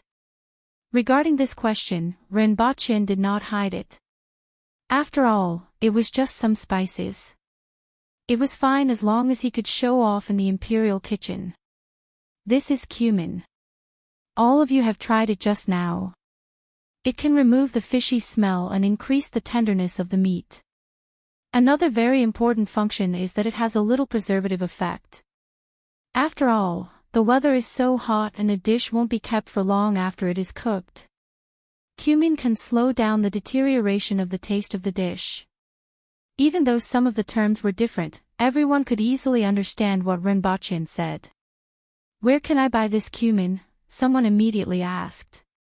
The others looked over expectantly. However, they did not know if Renbochin would tell them. After all, they had never seen this before. It was considered a unique item and its value could be imagined. "Wait for me to plant some and see how the output is." Renbochin thought for a while and said, "Can you sell it to us?" "Of course." Renbochin spread his hands. "What else can I do if I don't sell it? I don't intend to be a chef." Previously, Renbochin mentioned spices that they had never heard of. Their impression of Renbochin was that he was full of nonsense. In addition, he did not look like a Dayo citizen, so they were extremely disgusted with him. When Renbochin really took out the spices, their attitude began to change. When Renbochin agreed to sell them the spices, their eyes were already burning with eagerness. After all, the attitude of other people towards Dayo was barbaric and irritable. However, they had to admit that they were all straightforward people. They would say one thing and say another. Renbochin ignored them and continued, "This is star anise, nutmeg, cinnamon, pepper." He explained all the spices to them. After listening to him, everyone in the imperial kitchen almost worshipped Renbochin. Not to mention calling him brother, they could even call him uncle. The spices that Renbochin took out were an eye-opener for them. With these spices, they were confident that they could make more dishes. Furthermore, the taste was more than one grade higher than before. After Renbochin explained it to them, it was much easier to instruct them to work. He crushed the fried peanuts, chopped the spicy green fruits and tossed them in. Then, he put the cucumbers in and mixed them with salt, brown sugar, monosodium glutamate, and minced garlic. Everyone tasted it and asked him what the white granules were that weren't explained. Renbochin shook his head and said, "MSG, I'm afraid this thing can't be produced in a short period of time." Hearing him say that, although everyone felt a little regretful, they had already gained a lot. One had to know that the imperial kitchen only had soy sauce, vinegar, brown sugar, salt, and a few vegetables similar to onions, ginger, garlic, and chili. This time around, Renbochin had taken out 6 or 7 of them, which made them feel as if they had opened the door to a whole new world. "Send the dishes to Her Majesty," Renbochin said to Caretaker Go. Caretaker Go cupped his fists at Renbochin and said, "Whatever you say in the imperial kitchen from now on." Then, he got someone to put together a fruit and sent it to Her Majesty. Renbochin walked around and saw that there were still ice cubes in the corner. He said to the rest of the imperial kitchen staff, "Find a box and put the ice cubes in it. Then, put the vegetables, fruits, and meat in it. It can be stored for a longer period of time. The hotter the weather, the faster the food will go bad. The lower the temperature, the longer it can be stored." Now, everyone was just short of worshipping Renbochin like a god. After hearing what he said, they immediately nodded their heads and prepared to find someone to make a box and follow Renbochin's instructions. Caretaker Go and the rest sent the dishes into the palace. Just as they opened the lid, they could smell the aroma of the red braised pork from afar. The 2 maids beside the Empress secretly swallowed their saliva. "I have never seen this dish before," the Empress took a glance and said casually. "It's made by Caretaker Ren. I have never seen this dish before, but the taste is indeed not bad," Caretaker Go said in full detail. "Oh. I remember now. You guys even made a bet, right? Last time, you said it was that fellow with the surname Ren. This time, it's Caretaker Ren. Did he win?" The Empress sat up slightly and said. "Indeed, he won. He took out a few spices that I have never seen before. Your Majesty will know after you taste it," Caretaker Go said. The Empress nodded her head slightly. When the poison was served to her, the first thing she tasted was the red braised pork. The aroma of this dish was the strongest and it made her feel a little hungry. Originally, it looked a little greasy, but after eating a mouthful of the red braised pork, it didn't feel greasy at all. It was fragrant and glutinous. Especially, the flavors brought about by the few spices that she had never tasted before made the Empress nod her head. "Very good, what is this called?" "Red braised pork," Caretaker Go said. "The name doesn't sound good, but it's indeed not bad." Following which, she ate the lamb with cumin. Even though it didn't look much different from what she usually ate, with the addition of cumin, the lamb became even more tender. The fishy smell was also reduced by half. Coupled with the fragrance of cumin, the Empress was similarly full of praise. Today, the Empress ate a lot more. Even though her every move was still elegant, her speed was much faster. When the dishes were finally served, Caretaker Go looked at the amount of food on the plate and knew that the Empress had eaten half more than usual. This was extremely rare. It could be seen that Her Majesty really liked these new dishes. Very good, very good. Do this again tomorrow.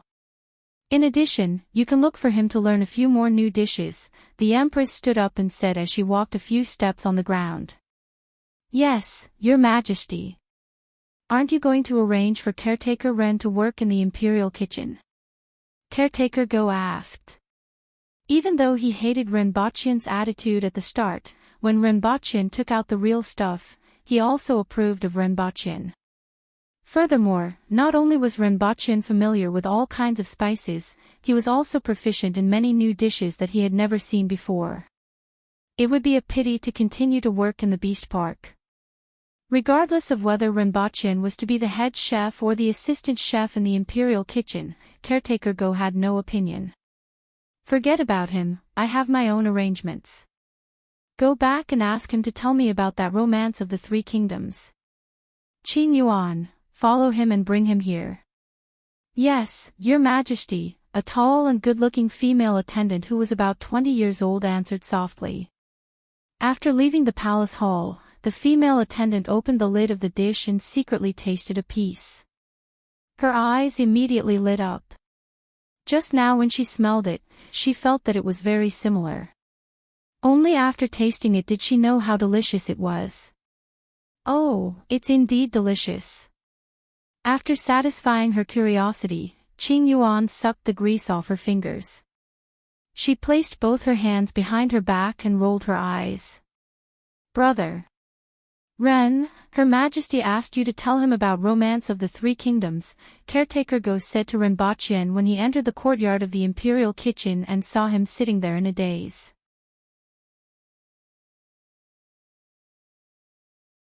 Chapter 32. Renbachian followed Qing Yuan into the palace. The Empress was still reclining on the couch. It seemed that she would do this every time he saw her.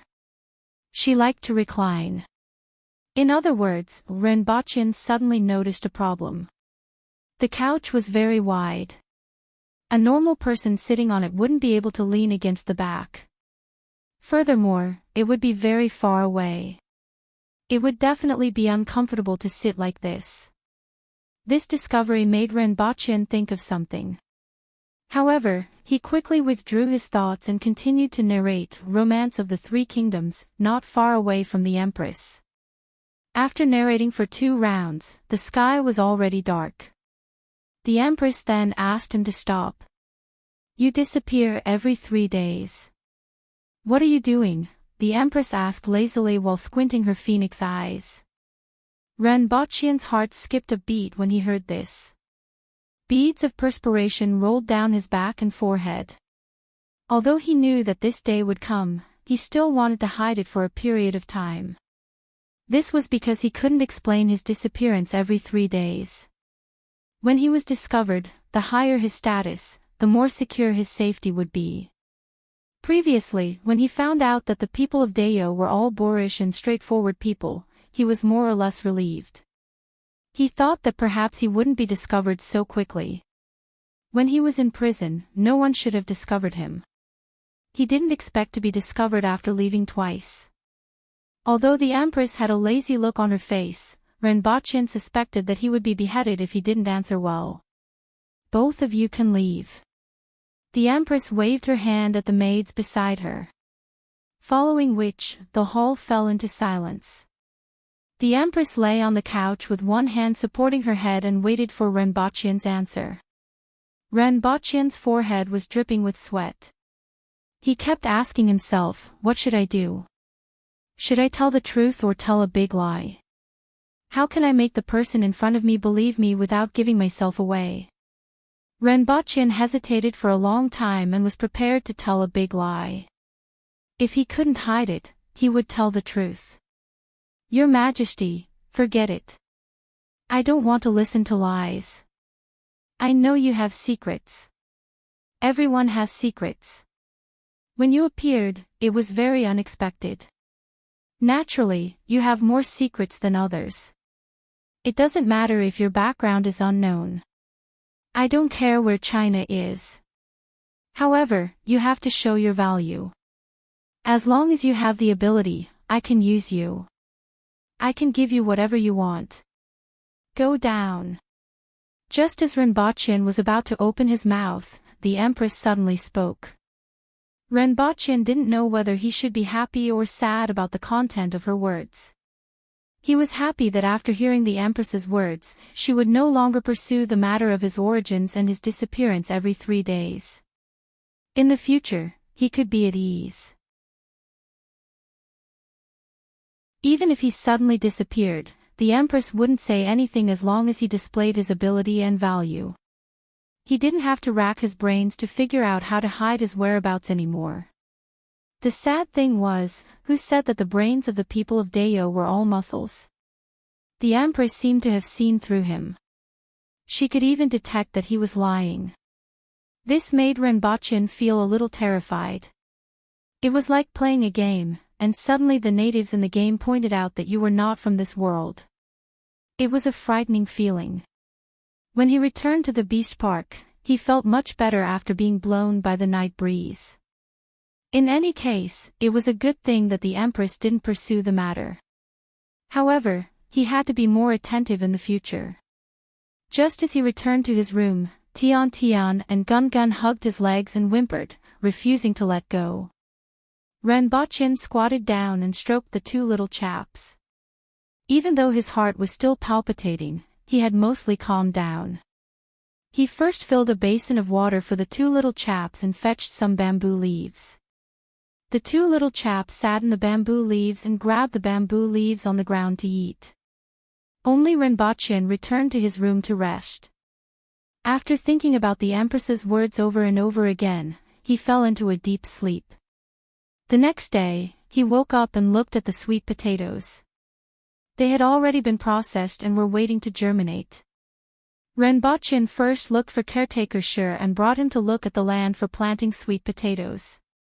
Near the Beast Park, there was a piece of flat land that had been cultivated. There were some fruits and vegetables planted on it. Most of the food that the odd job workers in the Beast Park ate was grown here. Usually, there were some elderly people and women who were the family members of the odd job workers here to take care of the land.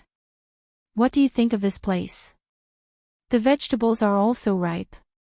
I will get someone to pluck them now, caretaker Sher said as he led him to a piece of land. Let's walk around a bit more. It doesn't have to be so big for now. 1 mu is enough, Rinpoche said. After walking half around, he saw a small piece of land at an oblique corner. It was about 1 mu in size. The location was a little remote and the land wasn't the best. However, Rinpoche didn't mind. Anyway, the requirements for planting sweet potatoes weren't high. It was better to plant them in a more remote location. Let's do it here. The land here is ordinary. The harvest will be slightly worse, caretaker Sher advised. It's alright, this is fine. Rinpoche smiled. The location of this land was rather remote. However, it was just right. No one would notice what he planted. Can these 2 pieces be used? Thinking of the spices that he brought back, he pointed to the land not far away and asked. Caretaker Sher looked in the direction that Rinpoche was pointing at. He patted his chest and said, no problem. Even though the Beast Park doesn't have a lot of land, a few pieces of land can still be allocated. After confirming the location, caretaker Sher hurriedly left to settle the matter of the shaved ice shop. The other 2 shops had also been purchased. Now, all 3 shops had to be cleaned up. They also had to find a carpenter to make a bar counter and a bench. Rinpoche had already taught caretaker Sher the method of making ice. It was very simple. All he had to do was to know where to find saltpeter. As for making fruit-shaved ice, it was even simpler. Ranbochan didn't need to participate in the subsequent matters. He just needed to split the profits. After choosing the land, the sweet potatoes hadn't germinated yet. Ranbochan had nothing to do, so he went to look for the odd job worker who knew how to do carpentry. He asked him to make a weird-looking chair according to his requirements. Ranbochan wanted to make a sofa. He thought of it when he saw the Empress's couch. A sofa that could sink one's entire body into would definitely be more comfortable than a couch. Naturally, he would make a sofa for the Empress first. Then, he would make one for himself. Soon after, he began to look for fillers for the sofa in the Beast Park. Anything like cotton or bird feathers would do. Even though cotton wasn't available in Dayo, there were plenty of bird feathers in the Beast Park. Every day, a lot of them were cleared out and all of them were burned as rubbish. After getting someone to keep it for him, Ranbochan realized that the people of Dayo actually didn't know how to tan leather. Leather was taken from animals and dried in the sun. Then, it was sold in bundles to those leather merchants. Naturally, the price was so low that it made one's hair stand on end. If one wanted to buy tan leather from the merchants, the price would make one flinch. An ordinary sheepskin, the kind that belonged to a giant sheepskin that pulled a cart, could only be sold for 1 tael of silver. However, tanned sheepskin could be sold for 10 taels of silver each. Just thinking about the profits involved made one go crazy. It was no wonder that foreign merchants flocked to Dayo. Even if it was so hot here that they could die, there was nothing to enjoy. Profits that were several times, or even more than 10 times, could make most people take the risk out of desperation.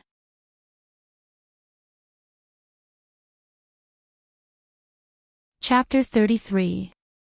When he woke up again, he looked around the unfamiliar room. He shook his head with all his might and finally became a little more clear-headed. Yesterday afternoon, he went to the palace to recite Romance of the Three Kingdoms to the Empress.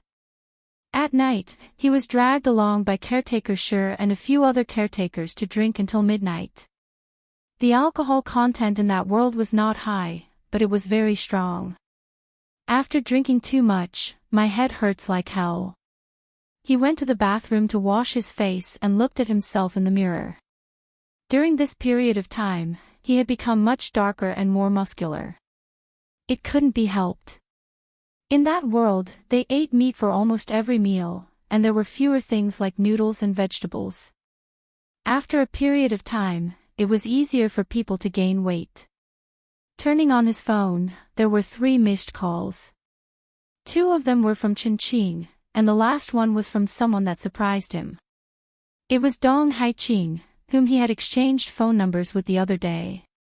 I don't know why she called. Ranbochan thought about it. She seemed to have said that she wanted to get together with her local classmates. It should be about this. He didn't plan to return the call. Instead, he went online to search for the methods of tanning furs and skins. From several tanning methods, he chose 2. One was the alum tanning method, and the other was the tanning method. He needed alum and mirabolite respectively. Both of them could be found in that world.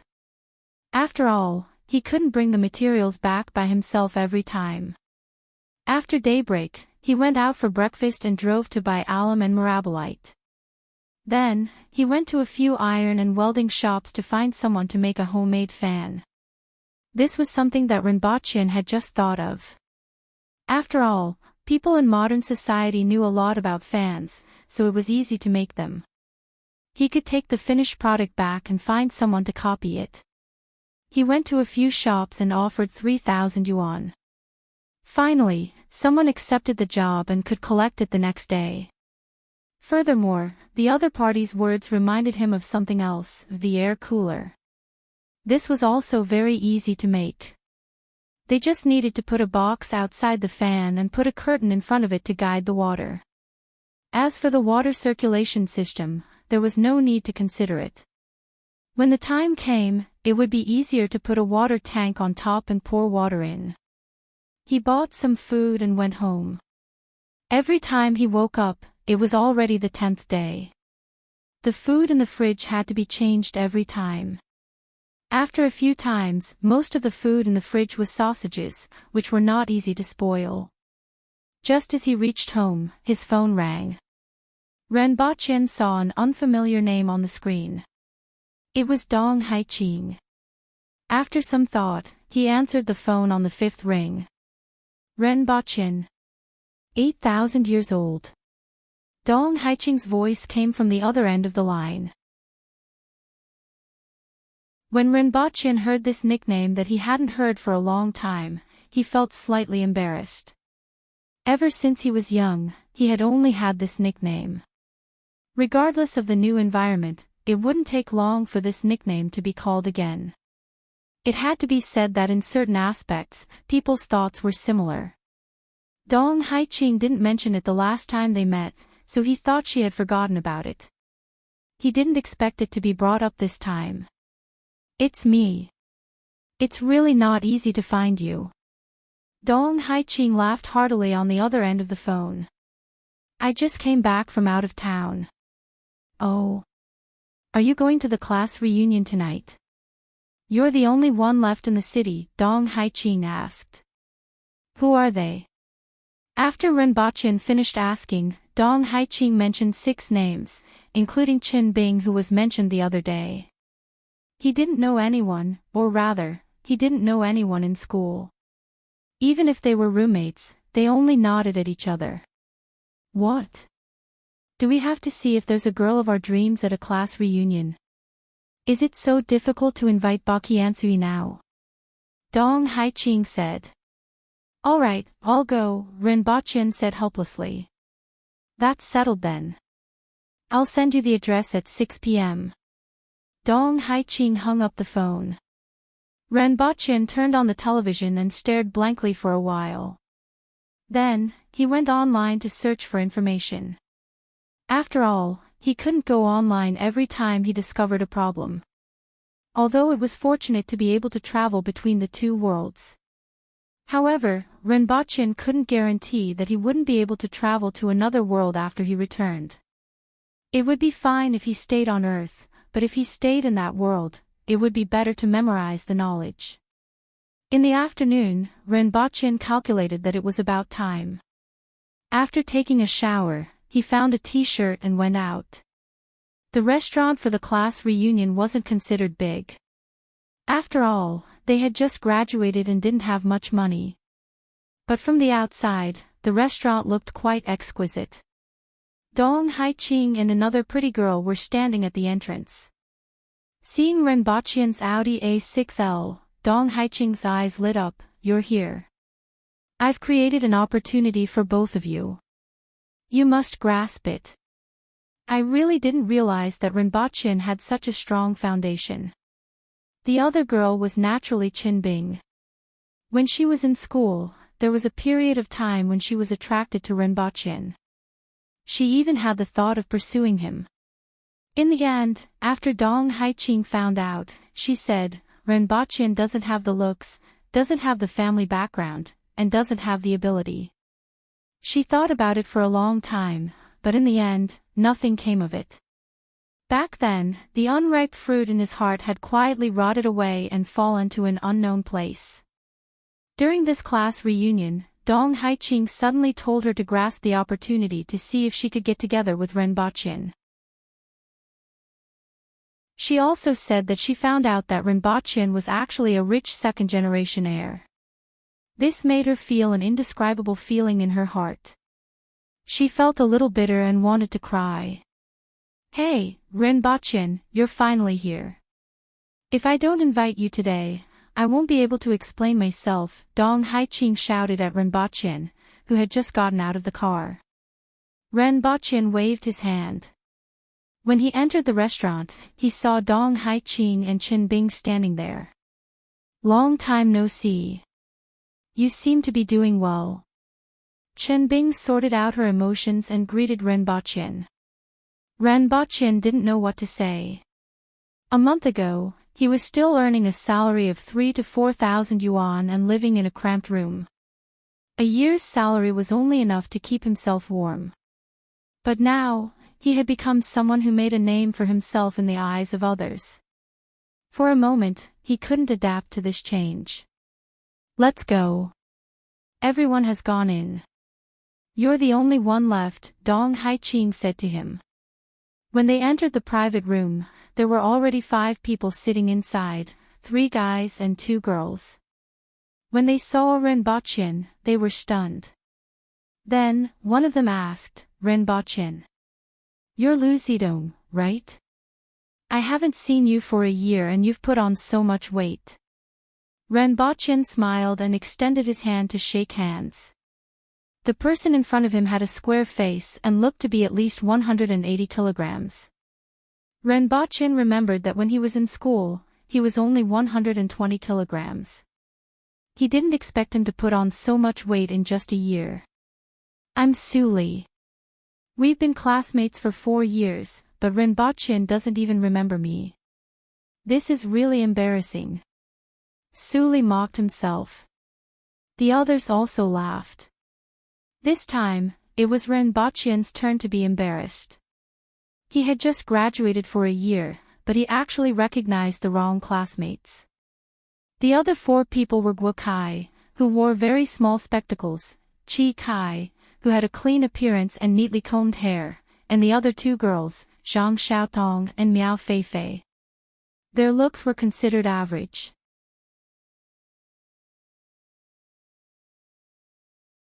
Chapter 34. Everyone sat down and chatted while waiting for the dishes to be served. They reminisced about their school days and were rather harmonious. There were no pretentious scenes like in novels. After all, they had just graduated and the gap between them wasn't huge. Su Li had opened a seafood shop with the help of his family and it was doing well. The rest of them were working.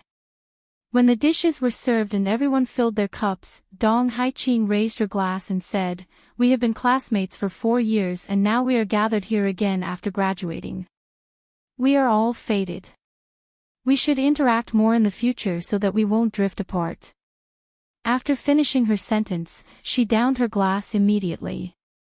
Seeing that she was so straightforward, everyone felt embarrassed to hide it and drank it all in one gulp. After drinking a glass of wine, everyone became much more friendly.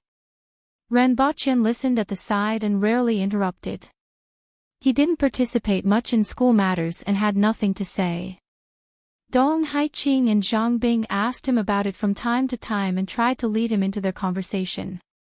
Unfortunately, Renbaqian had nothing to say and would stop after 1 or 2 sentences. After 3 rounds of drinking, Guo Kai, who had the lowest tolerance for alcohol, started to talk about his company's prospects and how he was valued by the leaders. Su Li, Guo Kai, Miao Feifei and the rest responded from time to time, which made Guo Kai even more enthusiastic. The other Guo Xiaotong was already covering her head with her hands and basically didn't say a word. It seemed like she didn't usually drink, but she drank a lot today. Renbaqian could tell that Guo Kai's gaze was always on Chen Bing, who was beside him. Dong Haiqing was too gorgeous and Guo Kai felt that he couldn't match up to her. Chen Bing wasn't bad looking either. She gave off an innocent vibe and was the type that many men liked. Even though her legs were a flaw, a long dress could completely cover it up and she would be very eye-catching when she walked on the streets. Therefore, it was normal for Guo Kai to be interested in her. In the animal kingdom, birds had to display their beautiful feathers in order to woo their mates. Animals had to show their claws and teeth and compete with other males. Humans did the same. Whether it was appearance, height, temperament, character, skills, future, or money, they were no different from birds displaying their feathers. It was just that some people cared more about appearance, some cared more about character, some cared more about potential, and some directly expressed that they only cared about money. As Renbaqian was thinking about this, he felt a little bored as he watched the few of them chatting animatedly. While Guo Kai was displaying his feathers, Chen Bing's attention was never on him. From time to time, she would turn her head and tell him about the interesting things that happened during her work. Renbachien, on the other hand, was focused on listening to her. The way the two of them whispered to each other, in Guo Kai's opinion, made Guo Kai somewhat unable to restrain himself. He originally thought that he would have a chance to meet his old classmates here, but the other party seemed to be more interested in Renbachien, which made him somewhat indignant. What did the other party have more than him? Wasn't he just a little better looking? In society, it was more important to look at ability, connections, and to put it bluntly, money. Even though he didn't have one now, Guo Kai reckoned that his future was much better than Renbachien's. Yes, even though Renbachien didn't have the face of a celebrity, he was still considered delicate and pretty. It was easy for people to have a good impression of him. Although he wasn't as strong as him, he was more than enough to surpass him. Once again, when Chen Bing whispered to Renbachien, Guo Kai couldn't help but ask, "Ba Qiansui, what have you been up to recently?" Renbachien tilted his head. He seemed to have asked this question just now. Seeing that the other party was still looking at him, he replied, "I haven't done anything. I'm just squatting at home and living off the leftovers." "Oh, I see." Guo Kai nodded his head and didn't say anything else. After all, he had already entered society and wasn't a fool. He wouldn't say things that were too overboard. All he wanted was for Renbachien to say it once more. Renbachien also smiled. He knew what the other party was thinking. However, looking at Guo Kai's flushed face, he knew that he had drunk too much. Dong Haiqing looked at Guo Kai, then looked at Renbachien. She didn't tell him that Renbachien was a second-generation nouveau riche and that he could earn as much as others who had to work their whole lives just by sitting at home. After all, he was a second-generation nouveau riche and they were classmates. This was a scarce resource. She told Chen Bing because Chen Bing wasn't scheming and was easier to manipulate. If Chen Bing and Renbachien got together, she would also gain a lot of benefits. As for the others, there was no need for her to tell them. It would be best if the others treated Renbachien as an ordinary student who didn't have a sense of presence in school. The few of them drank some more. After Guo Kai had overdosed, he drank cup after cup. He sat there swaying. Dong Haiqing said, "I think everyone has drunk enough. We still have to work tomorrow. Let's call it a day. Let's meet another day. Let's exchange contact details and keep in touch in the future. Since everyone has just started work, let's go Dutch. Let's see how much it costs later. Don't mind, going Dutch is looking down on us guys. Today's meal is on me," Su Li said. "Forget it, I'm happy to see my old classmate today. I'll pay for it. I'll fight with whoever tries to snatch it from me," Guo Kai said as he pulled Su Li aside. He stood up and rushed to pay the bill. In any case, Renbachien didn't care how he was going to pay. He could go Dutch or treat himself. However, since Guo Kai insisted on paying the bill, he simply sat on the stool and didn't move. In the eyes of others, he was just sitting there and waiting for the result. He had no intention of paying at all. After Guo Kai and Su Li left, Renbachien looked at the rest of them. Zhang Xiaotong was the only one who needed someone to take care of her. The rest didn't have much of a problem. Hence, Renbachien followed them out. "What's the matter? You? Why are you gesticulating with me?" Just as they reached the hall, they heard Guo Kai's drunken voice. Guo Kai and Su Li were standing in front of the bar counter. The person they were talking to was a girl behind the counter. She was gesticulating with her hands anxiously. "Is this sign language?" Renbachien took a glance. The cashier of the restaurant was a disabled person. This was really strange. He didn't have any opinion on it. Disabled people also needed to work. It was just that it was rare to see them in places like restaurants, especially when they were cashiers. "I told you to pay the bills several times. Why are you pretending not to hear me? Then, you gesticulated with me. Are you pretending to be mute?" Guo Kai had drunk quite a lot of alcohol just now. At this moment, his face was flushed. He slapped the counter and shouted at the top of his lungs. His voice was drunk and somewhat unclear. However, his words still attracted the attention of many customers.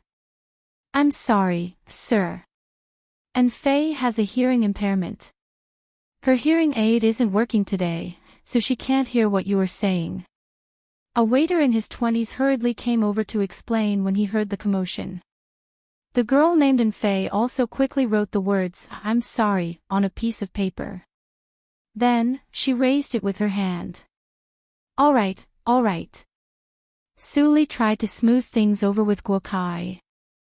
Guo Kai pushed Su Li away and said, Yo, this is the first time I've met a mute person who can't hear at the bar counter. Your restaurant is really creative.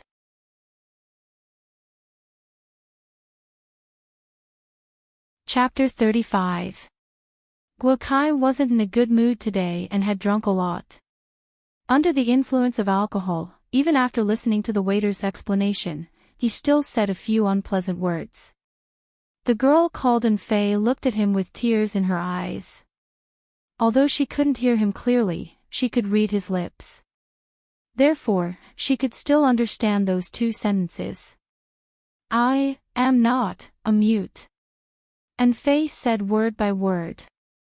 It seemed that she rarely spoke. Her voice was dry and unclear. You might as well not have said anything at all. Guo Kai looked drunk. Many regular customers knew that this girl at the front desk had hearing problems. She usually wore a red hearing aid on her ear. They were very sympathetic towards this girl. Therefore, when they heard Guo Kai's voice, many people looked over angrily. Ranbaqian couldn't stand it anymore. He pulled Guo Kai away and said to the girl called Enfei, Sorry, he drank too much.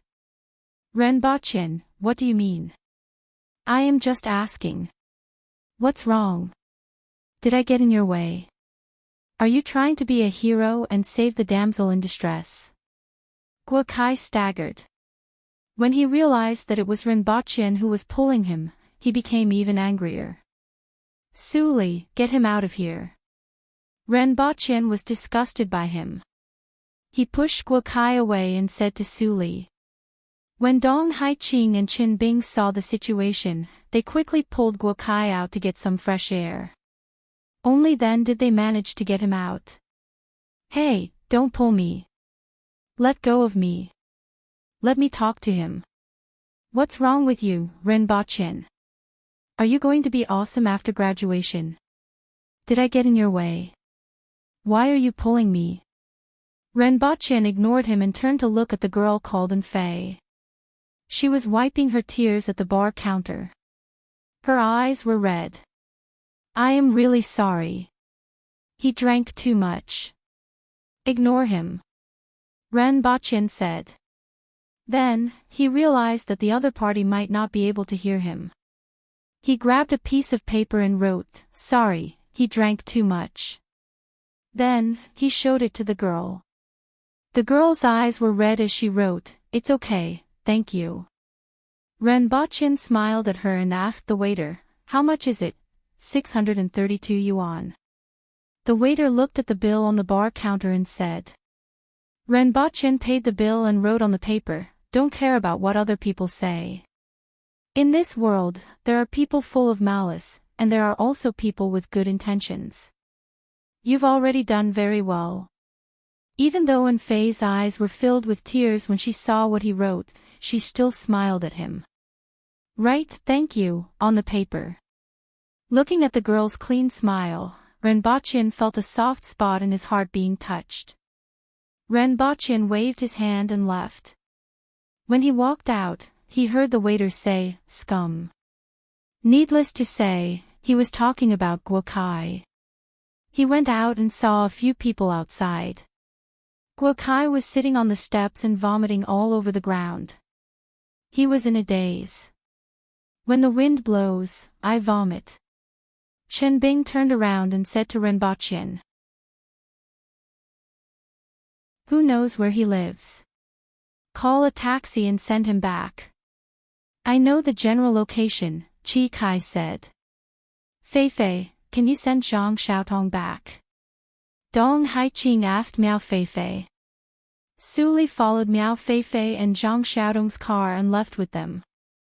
Only Dong Haiqing, Zhang Bing, and Ren Baqian were left. Seeing the two taxis leave, Dong Haiqing turned around and said, I didn't know that you could drink so much. I'm still all right. Ren Baqian smiled. His alcohol tolerance was completely trained by Qin Qing. Guo Kai usually seems to be fine, but today he drank too much and went crazy. I know. Oh yes, have you contacted your friend, Qin Qing recently? Dong Haiqing asked. I just came back and came here after receiving your call. I haven't contacted him, Ren Baqian replied. Even if he had contacted her, he couldn't tell her. Only God knew what happened between her and Qin Qing. Furthermore, Qin Qing had always been a walking canon. He changed girls every day. Ren Baqian didn't want to get involved in this matter. Alright, I'll make a move first. Bing Bing's place is a little far. Send her off. Leave the car here or find a designated driver. Don't drink and drive. Dong Haiqing gave Qin Bing a hug and waved at Ren Baqian. Even though she was a little scheming, interacting with Dong Haiqing made him feel comfortable. Understood. Goodbye. In the end, only Ren Baqian and Qin Bing were left. Ren Baqian first made a phone call and arranged for a designated driver. After which, he was told that the driver would arrive in half an hour. Wait for a while, Ren Baqian turned and said to Qin Bing. Qin Bing tucked her hair behind her ears and looked at Ren Baqian, you have changed a lot. Really? Ren Baqian touched his face. I haven't seen you for only a year. There shouldn't be much change. Your appearance hasn't changed much, but your entire personality has changed. Qin Bing carefully looked at Ren Baqian's eyes and said, in the past, if I looked at you like this, I wouldn't know where your eyes would be looking. Ren Baqian touched his nose. In the past, he was indeed like this. He didn't like to look at others and would subconsciously look away. In the past, I didn't realize that you were so manly. Qin Bing pursed her lips and smiled. It's a little unexpected. Why do you say that? Just now, when you pulled Guo Kai away and asked Su Kai to get him out, I didn't expect you to take the initiative to interfere in certain matters. From what I remember, you never took the initiative to participate in anything. Now, my impression of you has changed greatly. You are a man who can be relied on at crucial moments.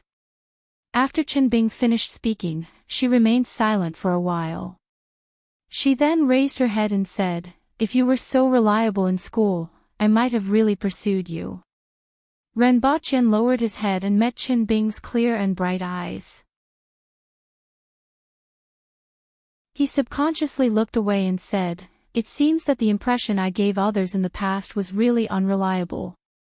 Qin Bing saw that he had shifted his gaze away and looked into the distance nonchalantly. That's right. Think about it, how can a person who is always silent, doesn't participate in anything, and never expresses himself be reliable? Ren Baqian thought for a while and had to admit that what Qin Bing said was right. He had always been like that.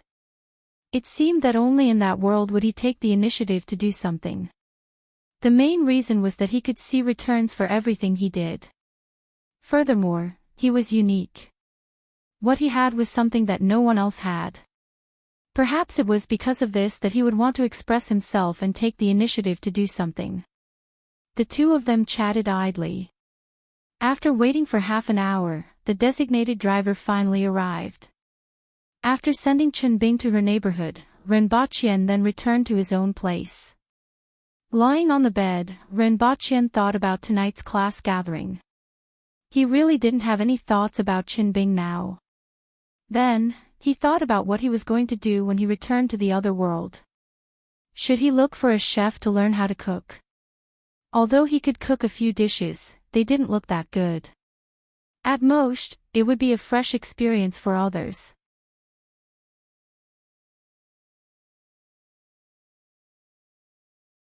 Chapter 36. After staying at home for 2 days, the next time he woke up, he was awakened by the heat. Just by feeling the stuffy heat in the room, he knew where he was.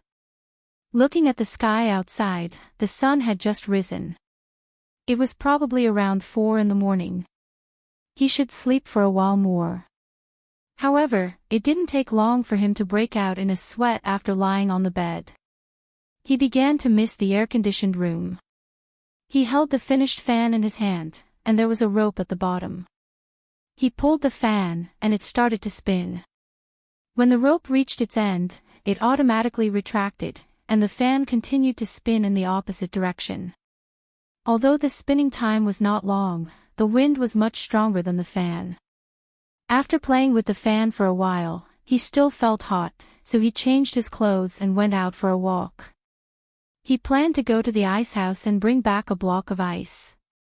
As soon as he pushed the door open, he saw 2 black and white guys sleeping soundly on the stone slab by the door. Renbochin poked them twice with his finger, and one of them hugged his hand so that he wouldn't do anything funny. Then, they went back to sleep. Renbochin carefully withdrew his hand and went straight to the ice house to get a piece of ice. He placed it at the head of the bed and finally felt a little more comfortable. He went back to sleep. When he woke up, it was already 7 or 8 o'clock. First, she looked at the sweet potatoes in the room.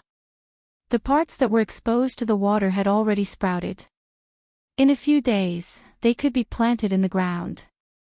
He first went to the kitchen to get a bowl of porridge to drink, then dragged 4 or 5 odd job workers to the fields. The crops on the few plots of land that day had already matured. This time, when he came over, he found that the crops had already been picked. Replant these 2 plots of land. Let's plant something good, Renbochin said to the rest of them. How big of a ridge do you need? An older man asked. Since the crops were different, the ridges in the fields were also different in size. For those who had done farm work, this was something that even children knew, but for the children in the city, there were not many who knew this. If Renbochin hadn't read a lot of information these few days, he would have been dumbfounded when he heard this question. First, the 2 plots of land were divided into 5 portions. Then, the requirements for each portion were stated. Everyone expressed that they understood. After throwing all the work to them, he strolled back. No wonder so many people wanted to become officials. It felt good to throw things to others to do. When he returned, he went to look for caretaker Sher, but he saw that he was busy. Renbochin waited at the side for a while and got caretaker Sher to write a slip for him to go out. When you go out, take 2 servants with you. Don't go out by yourself. One look and I can tell that you're not from Dayo. It's easy to get into trouble if you go out by yourself, caretaker Sher warned. It's not that messy, right? Renbochin was shocked when he heard caretaker Sher's reminder. It's not chaotic. However, your arms and legs aren't big enough for me to pinch you. If anything happens to you, it will be troublesome, caretaker Sher said as he sized up Renbochin. Renbochin thought about it and felt that his physique wasn't strong enough to be pinched by someone. Just the odd job workers in the Beast Park were all tall and sturdy, and each of them could fit in 2 people. He reckoned that even if he tied up 3 to 5 of himself together, he wouldn't be able to defeat one person. Also, the chefs in the Imperial kitchen could smash a 10-centimeter thick chopping board into pieces with a single slap. He couldn't help but be impressed by this kind of martial strength. I will definitely bring an electric baton back next time. Renbochin made up his mind and returned to his room with the note. This time around, he brought a few books. One was Regional Anatomy, one was Systematic Anatomy, and one was Typhoid and Diseases. They were all prepared to be given to the Qin medicine shop. Anyway, there were plenty of these things on Earth. It would be good if he could teach them to others in this world and save a few more lives. Knowledge was precious, and it was even more precious in this world. However, to Rinpoche, these things weren't important. Other than that, he also brought 1,000 vials, some syringes, and catheters. This was mainly because he saw a piece of news on the internet before he came. It was about using vials to inject normal saline solution to stop the bleeding of a pregnant woman with massive postpartum hemorrhage. The success rate was almost 99%. It was easy to learn, and there were no side effects. It had always been said that giving birth was like taking a trip to the gates of hell. Massive postpartum hemorrhage had a very high mortality rate. If he could easily save countless lives, why wouldn't he do it? After that, he bought a lot of vials. He could still remember the expression on the girl's face when she looked at him in the medicine shop. He reckoned that she didn't treat him as a good person. A normal person definitely wouldn't buy so many vials at once. Other than these, he also bought alum and mirabolite, which were used to tan animal hides. The food in Deo was mainly meat, such as cattle and sheep. There were a lot of cattle and sheep hides in the beast park. They were of low value and could be used to make sofas after tanning them. After sorting out the items, Rinpoche went out and found 2 burly odd job workers. One of them was called Tinghulu, and the other was Tai Dao. They were very diligent and straightforward, but they weren't considered smart. The 2 of them carried the items and followed behind. The 3 of them went straight to the Chin medicine shop. Not long after entering the city, Rinpoche saw a few people fighting in front of him. There were also many people watching and cheering at the side. Your fist is too slow, did you not drink milk? Hit the chin. Hit the stomach. Sigh. You didn't even hit it, why are you so stupid? Rinpoche passed by the side and was speechless when he heard those people shouting. These people were too hateful. However, the people of Deo were used to it. The people who were fighting inside became even more excited when they heard the clamor around them. Before Rinpoche could walk past the crowd, he heard someone shouting above him. There was also a commotion around him. When Rinpoche raised his head, he saw a face getting closer and closer to him. F***ck, before Rinpoche could curse, he was pushed to the ground by someone. The person who pushed him down was a lady. She was wearing a beast-skin waistcoat and her hair was tied into many small braids. At first glance, she seemed to be pretty good-looking. It was just that the corners of her eyes were a little bruised as if she had been punched by someone. After the lady pushed him down, she rolled on the ground and stood up. She cursed and squeezed through the crowd again. Rinpoche covered his face and let out a breath of cold air. Just now, that lady directly knocked into his face with her mouth. There was no romantic feeling at all. He just felt that his face was a little swollen. Caretaker Ren, are you alright? Tinghulu and Tai Dao asked as they pulled Rinpoche up. Rinpoche rubbed his face and thought that this was really an unexpected disaster. He wanted to see what the lady who knocked him down looked like. However, a group of tall and strong people surrounded her like a wall. He couldn't see anything. He could only hear the clamor and the cursing from inside. Forget it, let's go, Rinpoche said to the 2 of them while covering his face. He really couldn't get angry with this bunch of barbarians. After walking for a long distance, Rinpoche looked at his right hand. Just now, when he was blocking the attack, he seemed to have caught something soft. It was a consolation prize. When he arrived at the Chin medicine shop, there were still many people waiting to be treated.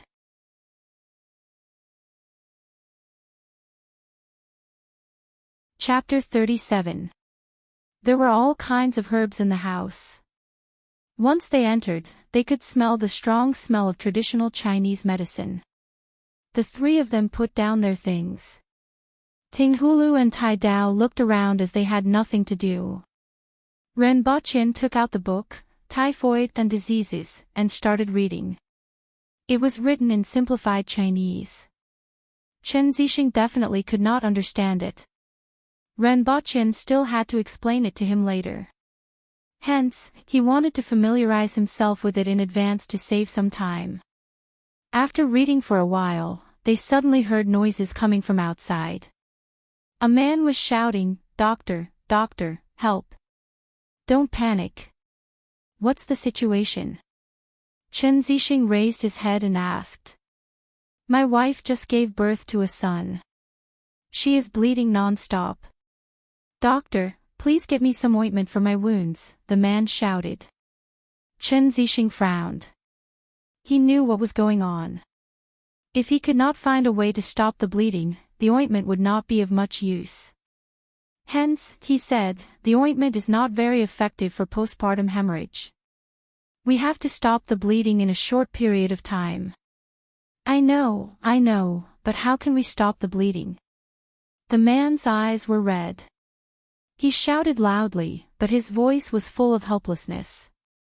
It was a common occurrence for a pregnant woman to die from postpartum hemorrhage. Every year, there would be more than 10 cases. This was due to the inconvenience of communication in modern society. Hence, when the man knew that his wife was bleeding, he immediately panicked and rushed here. Chen Zixing also frowned. Although this world was not that strict between men and women, it was impossible for him to help the pregnant woman with this. Furthermore, he did not have any good ideas. Finally, he sighed and said, "I will get you some ointment for your wounds. Go back and try it." In other words, it was up to the heavens to decide. This kind of thing happened frequently. Unfortunately, he was powerless. At this moment, someone suddenly appeared beside Chen Zixing. "I have a way to stop the bleeding." Chen Zixing was stunned when he heard this voice. He turned his head and saw that it was Ren Baqian. He immediately stood up and grabbed Ren Baqian's shoulder. "Really?" "Absolutely." Ren Baqian nodded. He had heard the whole story when he was inside. He did not expect to encounter such a thing when he just brought these things over. It was a coincidence. However, he did not know that this was not a coincidence. This kind of thing happened frequently. How do I stop the bleeding? Upon hearing Ren Baqian's words, the burly man's eyes lit up. He immediately grabbed Ren Baqian's shoulders and lifted him up. "Let go." Tai Dao and Ting Hulu came out of the room. When they saw this scene, they immediately went forward and twisted the burly man's hands behind his back. Ren Baqian also landed on the ground. I'm sorry. I was too excited. How can I stop the bleeding and save my wife?" The burly man didn't resist. He lowered his head like a child waiting to be scolded, a pleading expression on his face. "Let him go," Ren Baqian said as he looked at him. That person didn't use much strength and didn't hurt him. It was just a subconscious movement, but her strength was too great, and she directly lifted him up. "Mr. Chen, both of you follow me," Ren Baqian said to them and led the way into the house. After both of them entered the house, Chen Zixing asked anxiously, "Mr. Ren, may I know how to stop the bleeding?" Ren Baqian opened the bag that he brought with him. There were 1,000 condoms inside. He took out one and said to the two of them, "Use this." Chen Zixing's eyes lit up and hurriedly asked, "May I know how to do it?" Ren Baqian found a basin of water at the side, then took out a catheter and a syringe to demonstrate to the two of them. This is called a condom. First, find a clean rope and tie the catheter and the condom together. Then, insert the condom and catheter into the uterus of the pregnant woman. Speaking up to this point, Ren Baqian raised his head and looked at the burly man. When he saw that the burly man was at a loss, he said, "It is inserted from the birth canal to the belly, where the child is conceived." This was the first time Ren Baqian explained this to someone, and he felt a little embarrassed. However, the other two were even more embarrassed than him. However, he still had to explain the method clearly. He took the syringe, drew water from the basin, and squeezed it into the catheter. After a few times, the condom swelled up and turned into a water bowl. Just do this, let the condom swell up in the belly and apply pressure to stop the bleeding, Renbochin said as he demonstrated. May I know how confident you are? Chen Zixing asked. 99% confident, Renbochin replied. That's great, thank you so much, thank you so much. The burly man was overjoyed when he heard that Renbochin was 99% confident. Mr. Chen, the midwife will be delivering the baby, right? You can tell the midwife about this method and let her do it. However, you must be fast. In addition, don't use ordinary water, preferably salt water. Also, you have to control the amount of water yourself. Alright then, I will make a trip there. Saving a life is like fighting a fire, and it cannot be delayed. Chen Zixing didn't say much. He took the 2 brand new condoms, catheter, and syringes from Renbochin and hurriedly left with the burly man. Although he wouldn't be of much help, he was afraid that the burly man would miss something and cause a life to be in danger. Therefore, he might as well make a trip there himself and inform the midwife directly. After they left, Renbochin sat back in his chair and continued to read Typhoid and Diseases. However, he couldn't get into it no matter how hard he tried. He only hoped that things would go smoothly. After all, it was a human life. After waiting for a long time, Chen Zixing didn't return. Renbochin was bored from waiting and decided to wait outside. When he came out, he saw a young man treating a patient. He reckoned that he was Chen Zixing's family member or disciple. However, looking at his height and appearance, he wasn't from Dayo. Therefore, he should be the former. Are you the one that I knocked down? Renbochin suddenly heard a woman's clear voice. He turned around and saw a woman who was about 1.7 meters tall. She was wearing a beast-skin waistcoat with a layer of underwear underneath. Her originally pretty and heroic face was now bruised and swollen. There was even a trace of blood at the corner of her mouth. Indeed, she was the one that knocked him down just now. Why, do you want to apologize? Renbochin asked casually. In your dreams. I haven't even said anything about you taking advantage of me just now, the woman wrinkled her nose and said. Renbochin was delighted. So, she still knew about it. I thought you only had fighting in your head. However, he still pointed at his bruised face. The meaning was obvious. What happened, Nagu? A burly man beside her asked. Didn't I get thrown out during the fight just now? I knocked him down, Nagu pointed at Renbochin and said. That burly man glanced at Renbochin and didn't say anything. Anyway, he wasn't from Dayo, so it didn't matter. If he was from Dayo, then it didn't matter. Dayo people were all thick-skinned. Even if they were knocked down, it wouldn't hurt at all. No one would fuss over such things. Renbochin guessed his thoughts and shook his head helplessly. People from Dayo and people from other countries really didn't like each other. However, Renbochin noticed that there were a few thumb-sized whip marks on that burly man's naked body. It looked painful just by looking at them. However, that burly man didn't seem to take it seriously. Previously, he heard from caretakers sure that people who fought on the streets would be whipped. He didn't know if Nagu was also whipped. Renbochin took a glance and saw some whip marks on Nagu's exposed arm. She must have been whipped along the way. Sure enough, she didn't run away. However, seeing that her expression didn't change, Renbochin admired her a little. Hey, I'm sorry. Just as Renbochin was about to leave, Nagu said straightforwardly.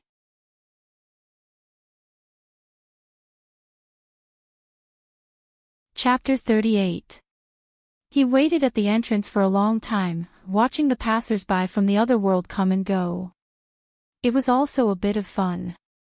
After waiting for an unknown amount of time, Chen Chongqing finally returned in a hurry. Beside him was still that burly man. Looking at his happy face, Ren Baqian knew that it was a success. Knowing that his method had saved a person, he was still a little excited, and a smile unconsciously appeared on his face. "Mr. Ren, it's all thanks to you this time." Chen Zixing pulled Ren Baqian along. "Brother, thank you very much." With a face full of joy, the burly man came forward and gave Ren Baqian a bear hug. Ren Baqian heard his bones creaking and almost couldn't breathe. He finally knew why it was called a bear hug. It was as if he had been hugged by a bear. His chest tightened, making it difficult for him to even breathe. With Chen Zixing's help, Ren Baqian finally struggled free from the man's embrace and gasped for breath for a long time. The man did not even realize that he had almost killed his savior. Ren Baqian really wanted to give him a few kicks. "I don't have anything good, but this knife is the most valuable thing I have on me. I'll give it to you." The big man took out a half-meter-long knife from his waist and put it in his hand. "I don't need this. You can take it back. I'm already very happy to be able to save him." Ren Baqian quickly declined. "How can we Dayo people do such ungrateful things? You saved my wife's life. As long as I can take it out, you can take whatever you want. However, this saber is the most valuable thing I have.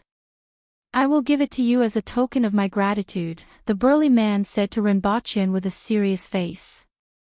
He couldn't hide the joy on his face. "Mr. Ren, please accept it. If you accept it, he won't feel at ease." Chen Zixing laughed. "Here you go. I'm going back to see my son." After saying that, the man turned around and left happily. Dayo people are all like this.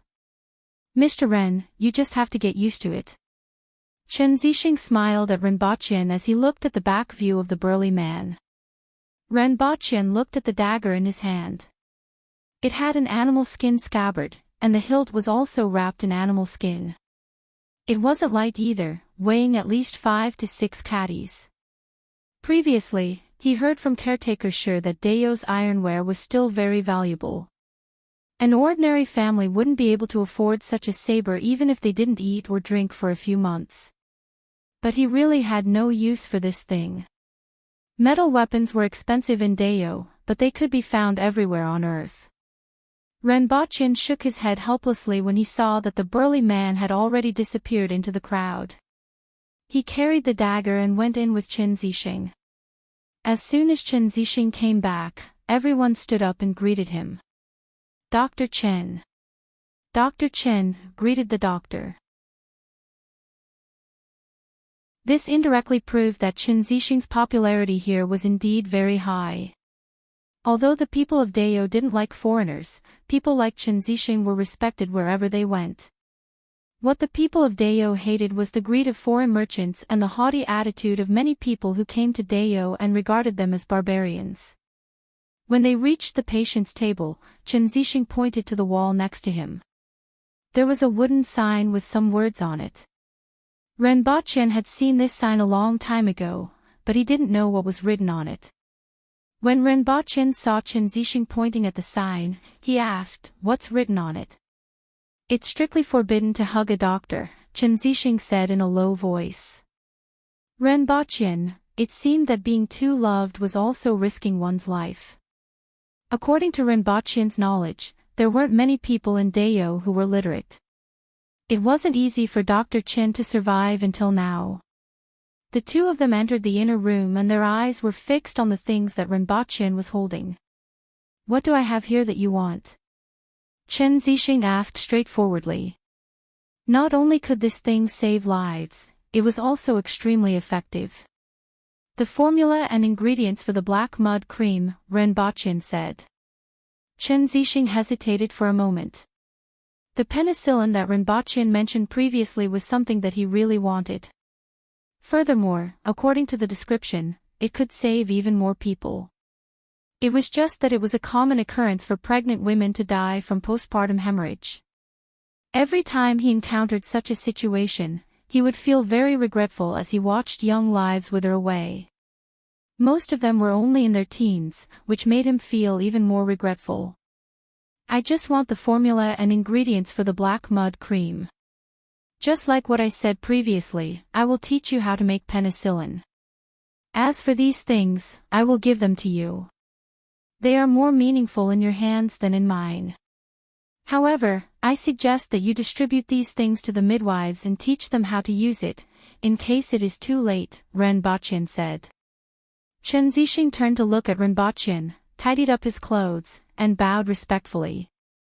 I thank you on behalf of them, Chen Zixing said sincerely. It's nothing, these things aren't very useful in my hands. Renbachyan shook his head. He bought a total of 100 boxes, which was about 2,000 yuan. Including the syringes and catheters, it was just a few hundred yuan more. This amount of money couldn't do much on Earth, and he wasn't short of money now. However, in Deo, it could save countless lives. After using these things, if you want to use them again, you must disinfect them after boiling the water. You can also use other things as replacements, such as fish bladders or animal bladders. You can study what is more suitable, Renbachyan exhorted.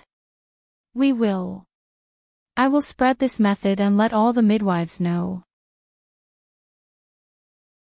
This is a way to save lives, and we should let more people know about it, Chen Zixing nodded and said solemnly. Renbachyan smiled. This Chen Zixing was indeed a good person. Alright, a lot of time has passed today. I will teach you the production and extraction method of penicillin, Renbachyan said. After waiting for Chen Zixing to take out the few moldy fruits, Renbachyan taught him how to make the culture fluid and how to filter it. Most of the procedures were just explained and he didn't really do it. If he really did it, there wouldn't be enough time. Furthermore, some things were lacking. For example, rice and vinegar could be bought. As for seaweed or alkaline water, Chen Zixing had to figure out how to do it himself. Chen Zixing took a pen and paper to record and occasionally asked a few questions. By the time he finished explaining everything, it was already night time. Renbachyan exhorted, remember, when using penicillin, a small number of people will develop allergies. If this happens, it's best to stop using it. Chen Zixing put down the pen and paper. After writing for an entire afternoon, he was extremely tired. After listening to Renbachyan's words, he nodded to show that he understood. The same disease would have different effects when used by different people. This was something that he knew very well. During this period, Renbachyan took a look at the things that Chen Zixing had written down and didn't recognize a few of them. However, he could tell that the handwriting looked like it was made by a chicken's claw. Who said that doctors have good handwriting? Renbachyan immediately had this thought. These are the basics. Renbachyan passed the other books to Chen Zixing. Of these 3 books, one is typhoid and diseases, and the other 2 are about anatomy. They are a different kind of medical theory and are different from your medical skills. They don't talk about looking, listening, asking, and feeling the pulse. They specialize in studying the structure of the human body. You can also refer to them. However, I don't think you can understand the words. I don't have time today. I will translate them for you when I'm free. Chen Zixing took the books carefully. He knew the value of books, especially those that hadn't appeared in the world. Perhaps one of the books could solve some of the problems that had been troubling him. Its value was immeasurable. After flipping through it, he realized that typhoid and diseases was basically filled with words and he couldn't understand it. The other 2 books were about the structure of the human body and had many anatomical drawings. Chen Zixing flipped through them and asked, how did they study it?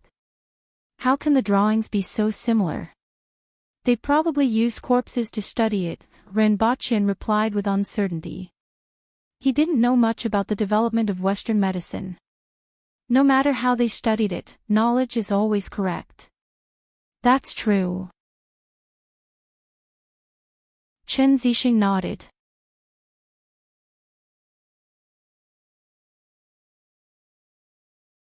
Chapter 39. Wait a minute, Mr. Ren. This is the formula for the black mud cream that you wanted. These are the seeds. Additionally, you will need a few things from wild beasts. Caretaker Ren, you can prepare these yourself. Aren't you afraid that I lied to you about penicillin? Ren Baqian asked with a smile. Given Mr. Ren's breadth of mind, I'm sure you won't have high hopes for me. Chen Zixing said with a serious expression, let's not talk about other things. Just this method of saving people today will save many people in the future. Thank you very much. Ren Baqian took the list with a smile on his face. It felt good to be trusted by others. He lowered his head and glanced at the paper. He didn't understand a single word. Mr. Chin, tell me and I'll write it down, Ren Baqian said helplessly. He asked someone to find a piece of charcoal and sharpen it into a pen. Then, he listened to Chen Zixing's instructions and wrote on a piece of paper. Chen Zixing had even prepared seeds for him. It was still all right at the front. However, towards the end, Ren Baqian was a little confused. There was a six-horned dragon that was dried and ground into powder. Ren Baqian's mind was filled with question marks. What was a six-horned dragon? It couldn't be a real dragon, right? Ren Baqian knew about grinding earth dragons into powder. Earth dragons are earthworms, right? He just didn't know if the earthworms in this world were any different from those on Earth. But it shouldn't be hard to obtain. At most, he could bring some back for others to raise. The last one was the green toad saliva. Nothing else. Ren Baqian raised his head and asked. No, that's all. Mr. Chen, do you have any replacements? Ren Baqian asked. Chen Zixing stroked his beard. Which one needs to be replaced? Ren Baqian used his finger to stroke the six-horned dragon and green toad. Apart from the earth dragon, are there any replacements for the other two? These things aren't hard to find. It's just that the medicinal herbs take a long time to grow and the survival rate isn't high. Also, it's a little troublesome to concoct. Chen Zixing was puzzled. Ren Baqian felt that it would be better to ask for two alternatives. He didn't know how the creatures in this world were different from those on Earth. Having more alternatives would allow him to have more choices in the future. I can replace it, but the efficacy will be greatly reduced. Chen Zixing said. It doesn't matter, Ren Baqian said. There was no need to worry about the effects of the medicine decreasing. An injury that would normally take 10 days to half a month to heal could be healed in just a few minutes with the black mud cream. The effects of the medicine would be reduced by several times. Even if it lasted for a few hours, a day, or even 2 days, it would still be acceptable. Chen Zixing mentioned 2 more ingredients, and Ren Baqian wrote them down. Then, he carefully kept the paper in his pocket. I see that your writing is similar to the writing in the books you gave me. I've never seen it before. May I know where Mr. Ren is from? Chen Zixing asked curiously. He had been holding back this question for a long time, and only now did he ask it. China. You definitely haven't heard of it, Ren Baqian replied casually. Chen Zixing pondered for a moment. There was indeed no country called China in his memory. Mr. Chen, do you have earth dragons, six-horned dragons, and green toads? Ren Baqian asked. Since the black mud cream was made by the Qin family medicine shop, it was very likely that there were ready-made materials here. There are indeed some. What Chen Zixing said was exactly what Ren Baqian thought. Chen Zixing then led them to the backyard. Just as Ren Baqian thought, the earth dragon was an earthworm. Chen Zixing had dried them, so there was no need for Ren Baqian to bring them back. He would first go back and see if the earthworms on Earth could work. As for the six-horned dragon, it was kept in a jar filled with water. It was golden in color, had 6 small horns on its head, 4 limbs, and a tail. It seemed to be an amphibious creature. Renbochin looked at it for a long time and felt that it looked like a salamander, but he wasn't sure. The green toad was the size of 2 palms, and its body was rather huge. Its back was full of bulging dots. When Renbochin heard its name, he thought it would be green in color, but it was actually brown. According to Chen Zixing, this thing was green before it matured, and it would only turn brown after it matured. Can you give me this 6-horned dragon and green toad? Renbochin asked. Chen Zixing stroked his beard and said, this is a small matter. However, Mr. Ren, you have to take note that if you touch the green toad with your skin, you will get a rash that is painful and itchy. If you want to cure it, you can only apply the juice of the 9-wood flower to the rash. Otherwise, you will have to wait for a month for it to slowly fade. If you want to extract its saliva, you just need to smear honey on a wooden stick and lick it clean. Understood, thank you. Renbochin was delighted. He didn't expect things to go so smoothly. He had already obtained the formula and ingredients for the black mud cream. He just needed to bring it back to Earth and hand it over to Qingqing. After that, it would depend on their research. Alright, it's getting late, I still have to go back. I will teach you some other day. You can try the production method of penicillin and verify its effects. The earlier this thing is produced, the more people can be saved. Renbochin asked the 2 of them to carry the jar and asked for some 9-wood flowers. After asking them what they ate, he stood up and bade them farewell. Mr. Ren is kind, I admire you very much, Chen Zixing said. I just want to save as many as I can. Human life is precious, Renbochin said. However, he didn't notice the looks of admiration on Tinghulu and Tai Dao's faces. They had witnessed everything that happened today from start to finish, and naturally knew the cause and effect. Not to mention other things, Renbochin's act of teaching others his skills just to save a few strangers made them admire him from the bottom of their hearts.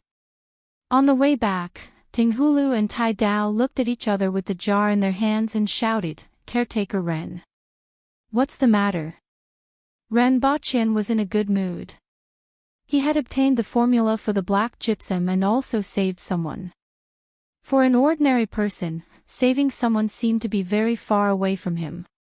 He felt happy from the bottom of his heart when he thought that another person's life was saved and a family was saved. In the future, if you need anything, just let us know. We will definitely do it well, Tai Dao said. Just because of what happened at the medicine store today. Renbochin tilted his head and looked at the 2 of them.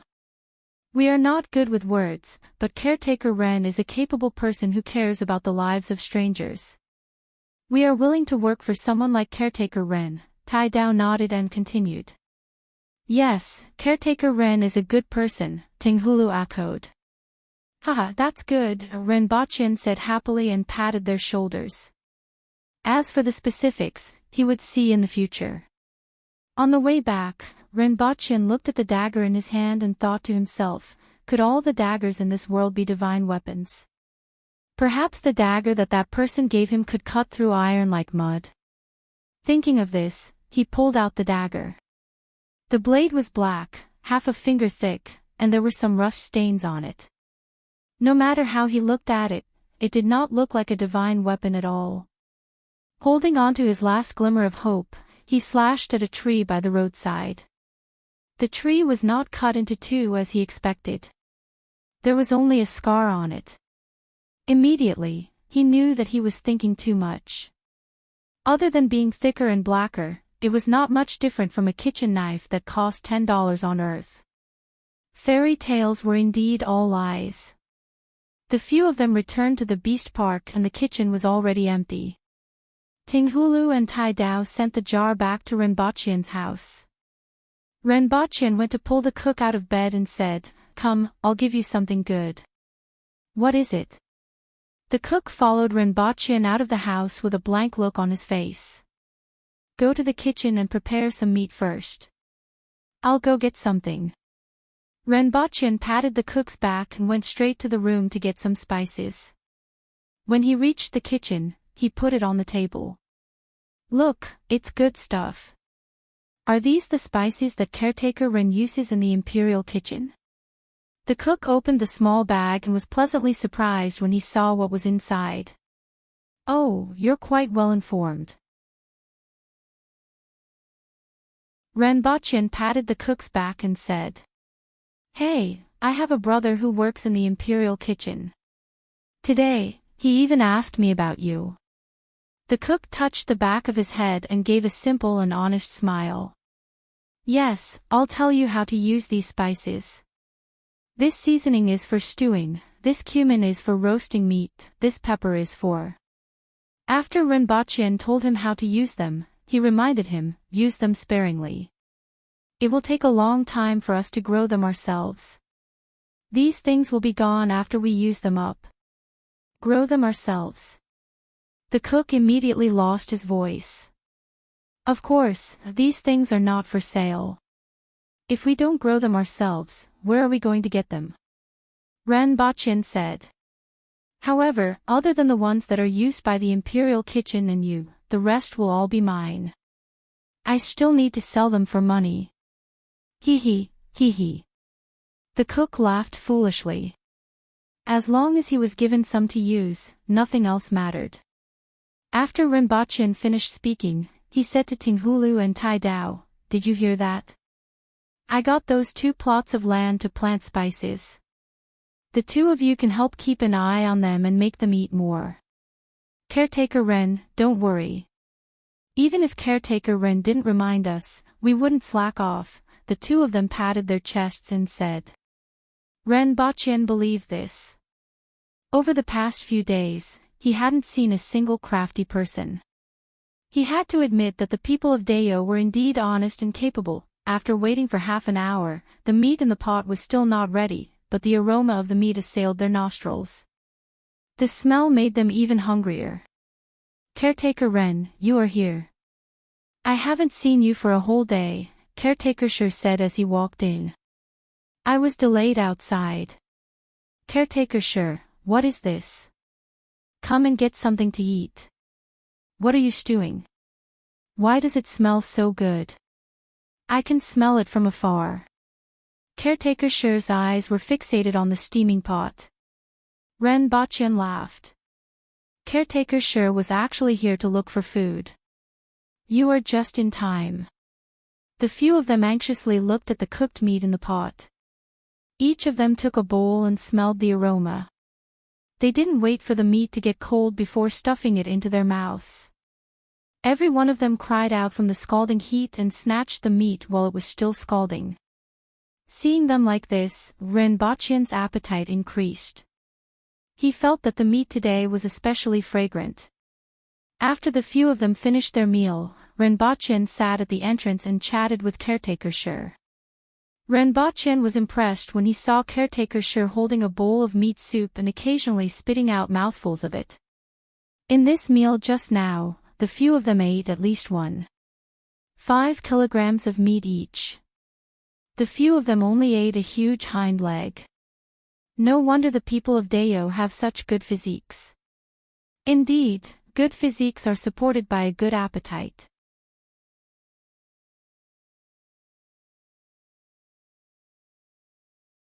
Chapter 40.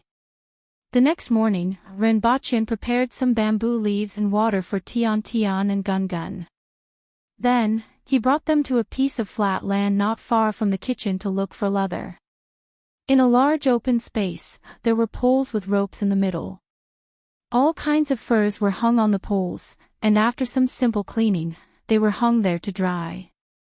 There were cowhide and sheepskin. There were about 100 odd job workers and family members in the beast park. Based on the appetite of the people of Deo, the amount of meat they ate every day was quite large. At the very least, they had to kill 3 cows and a sheep. This was under the circumstance that the sheep in this world were bigger than the horses in Dayo's previous world. Every day, after killing them, they would simply wash their skins and dry them. Then, they would fold them into bundles and store them in the storeroom. Once they had accumulated a certain amount, they would sell them to buy alcohol. This kind of fur, which had only gone through the simplest treatment, was of very low value, so no one cared about it. Some of them were the skins of the dead animals in the beast park. Renbachien even saw the skin of a saber-toothed tiger. There were black stripes on the yellow fur, which were much larger and denser than the stripes on a tiger. It looked more like the skin of a leopard, but the patterns on it were much larger and not circular. It was said that 2 saber-toothed tigers fought yesterday and one was bitten to death. The furs that were being dried here were all in good condition. Renbachien covered his nose and looked at them. Then, he got someone to roll up all the dried furs and carry them away.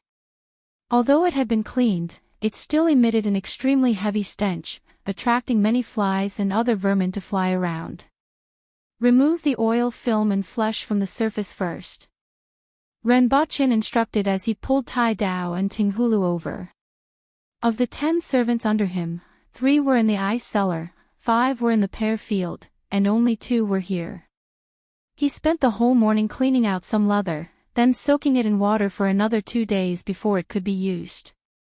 Renbachien tied up the rest and threw them to the side.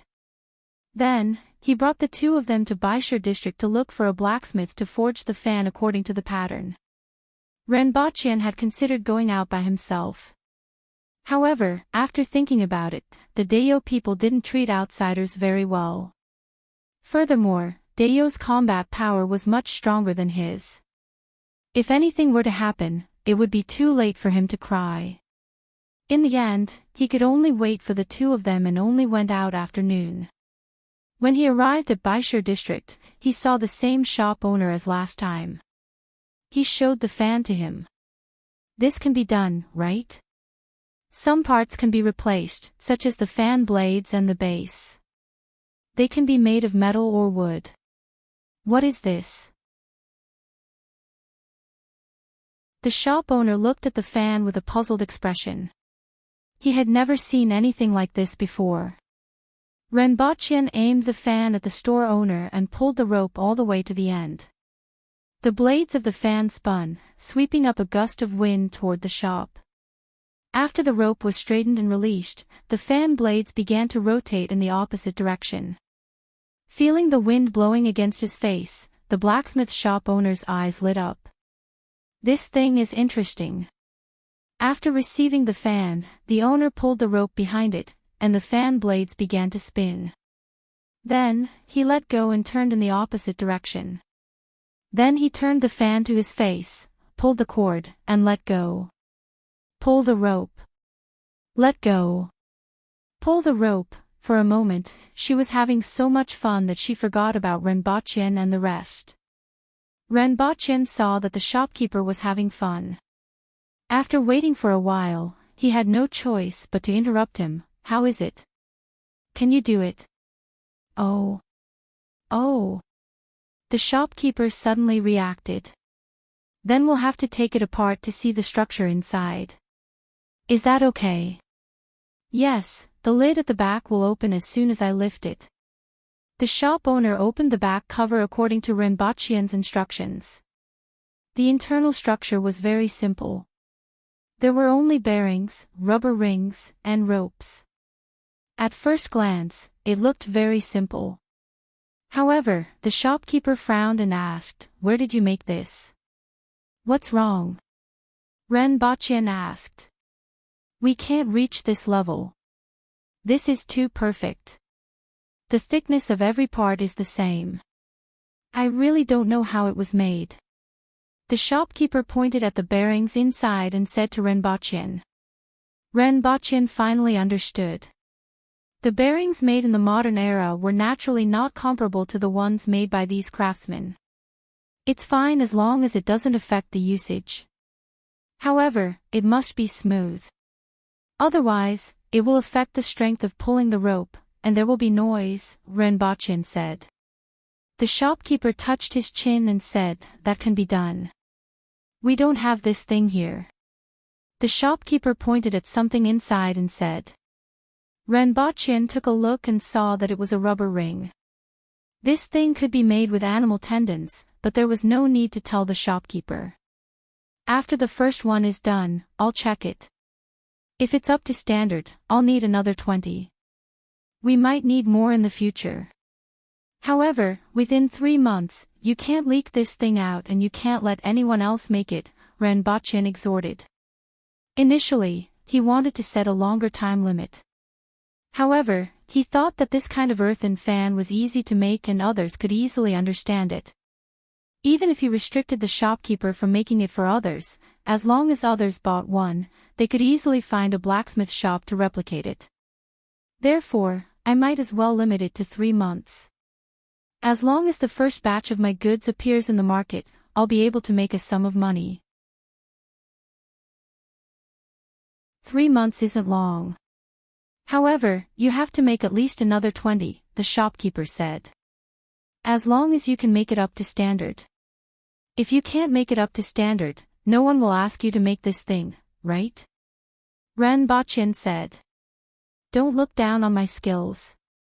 Although I can't reach this level, I can definitely be smooth. The shopkeeper patted his chest and said. That sound was so loud that Renbochin felt like his internal organs were going to come out. Can you leave this thing here for me to study? The shopkeeper asked again. He kept fiddling with the fan. Renbochin didn't know if he liked the fan or the bearings inside. Sure. How long will it take for you to make it? Renbochin asked. This thing can be collected the day after tomorrow, the shopkeeper said. Renbochin calculated that he should be returning to Earth the day after tomorrow. I will give you 1 more day, 3 days later. Renbochin left the fan with Tinghulu and Tai Dao. He returned to the beast park and continued to clean the fur. In the afternoon, Renbochin was called to the palace and brought to the imperial kitchen. Brother Ren. Upon seeing Renbochin, Caretaker Go's facial expression twitched for a long time. Finally, he lowered his head and called him brother. Renbochin liked the character of Dayo people. As long as he said it, he would definitely do it. Even if he was unwilling, he would still do it. Furthermore, Renbochin felt extremely comfortable when he saw a burly man lowering his head and calling him brother. The other people in the imperial kitchen greeted him with much more sincerity. After all, the condiments that Renbochin brought were an eye-opener for them. They could proudly say that at least the items in Dayo's imperial kitchen were the most complete in the world.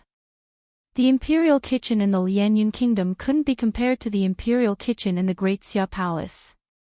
Brother Ren, what are you cooking today? One of the people in the imperial kitchen asked. At first, it was a little awkward to call him Brother Ren. However, after a few times, he got used to it. Renbochin was from the northeast. Naturally, he was most familiar with northeast cuisine.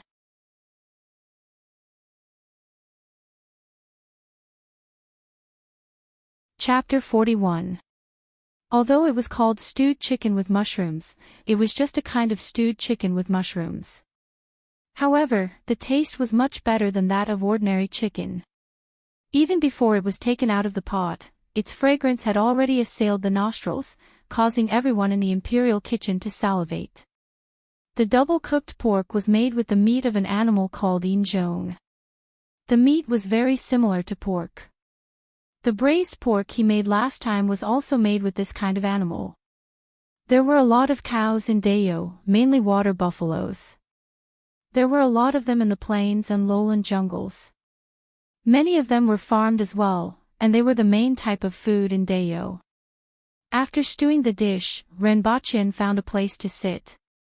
A few chefs from the imperial kitchen ran over to ask him about the details of the cooking process, such as how to add the seasonings.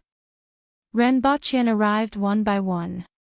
Brother Ren, the manager said that you should deliver the dishes for today, a chef said to Renbochin after the dishes were served. Oh. Renbachien raised his head and looked for Caretaker Go. Normally, Caretaker Go was the one who sent the gifts. His Majesty asked you to deliver it after you're done cooking, the chef explained. Only then did Renbachien nod his head. He carefully carried a metal plate with a few plates of cooked dishes and rice on it and covered it with a lid. He carefully carried it out and saw a soldier standing guard outside. They followed him all the way to the palace. When the dishes were sent into the palace, someone took them to the side to test for poison and then brought them to His Majesty. On the other hand, Renbachien waited at the bottom of the steps. Continue with that story of yours. The Empress got up from the couch.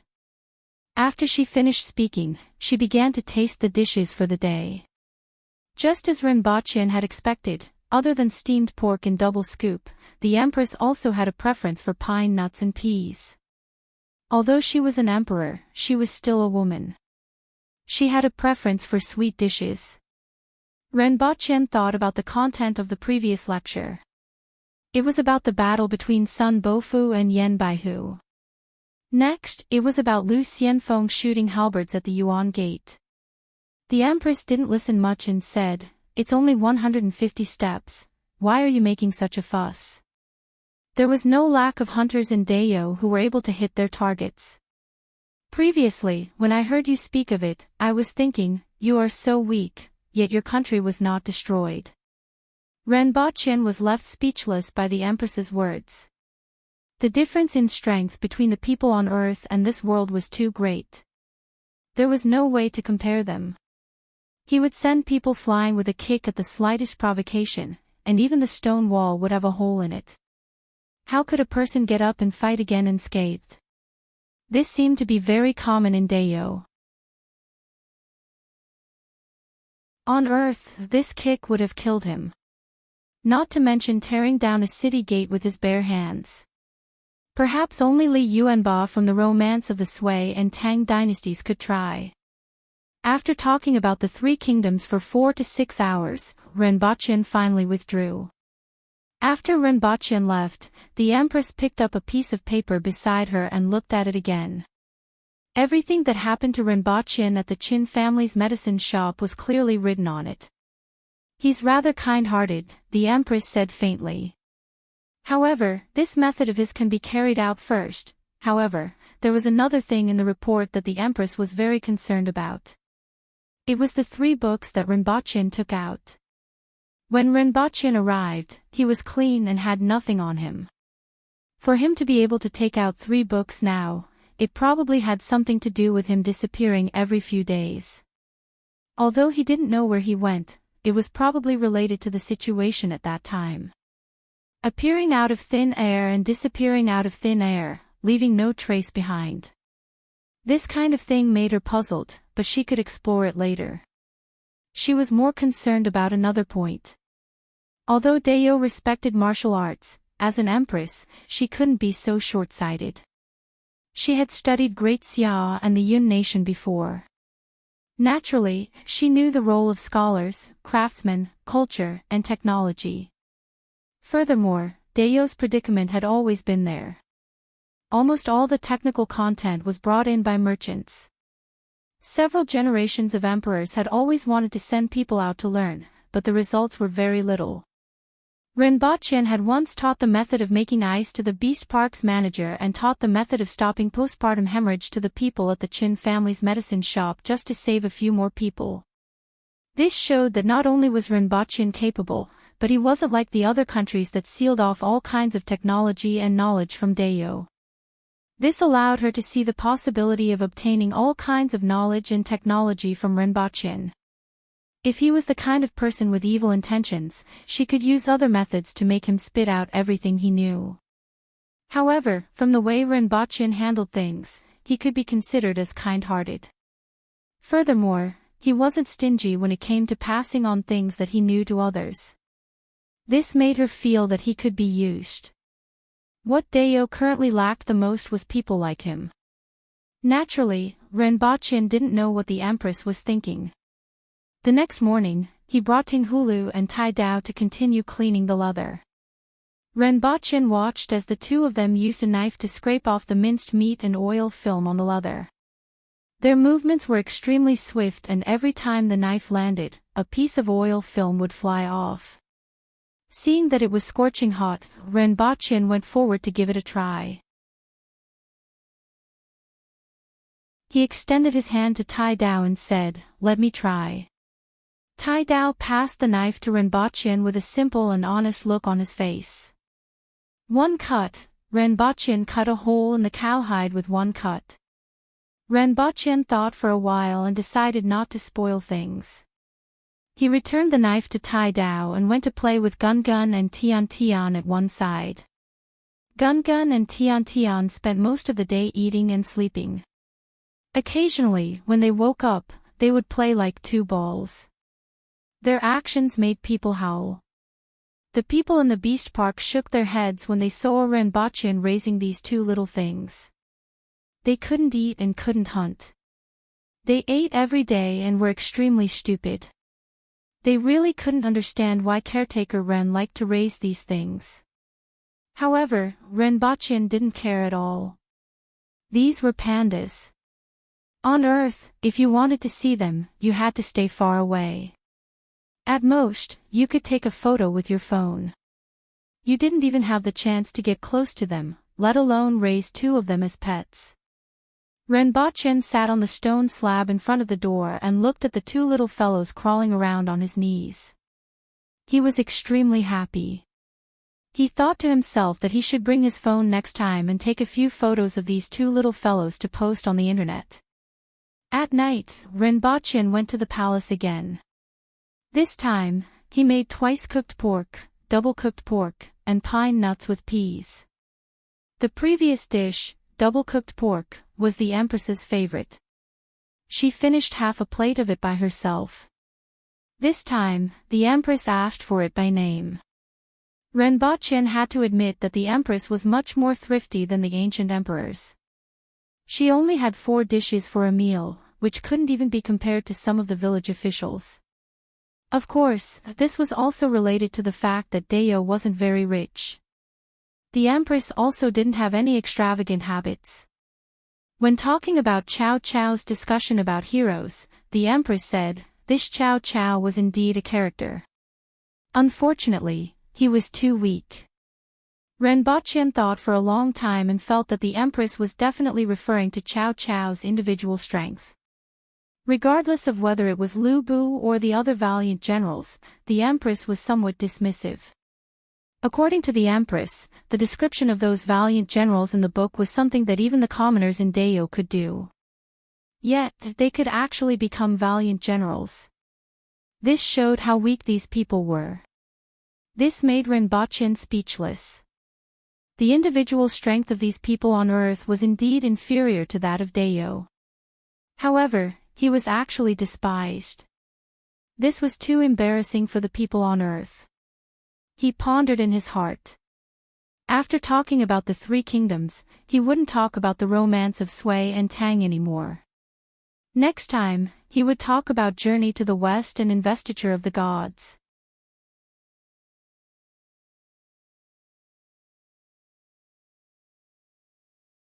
Chapter 42. At night, Renbochin returned to his house in the Beast Park. He carried the 2 jars containing the 6-horned dragon and the green toad respectively. He stuffed the formula and seeds of the black mud cream in front of his chest and fell into a deep sleep. He didn't know when he fell asleep, but he subconsciously turned over and almost knocked the jar upside down, waking him up with a start. He opened his eyes. Although it was dark around him, he could still tell that he had returned to his bedroom in China.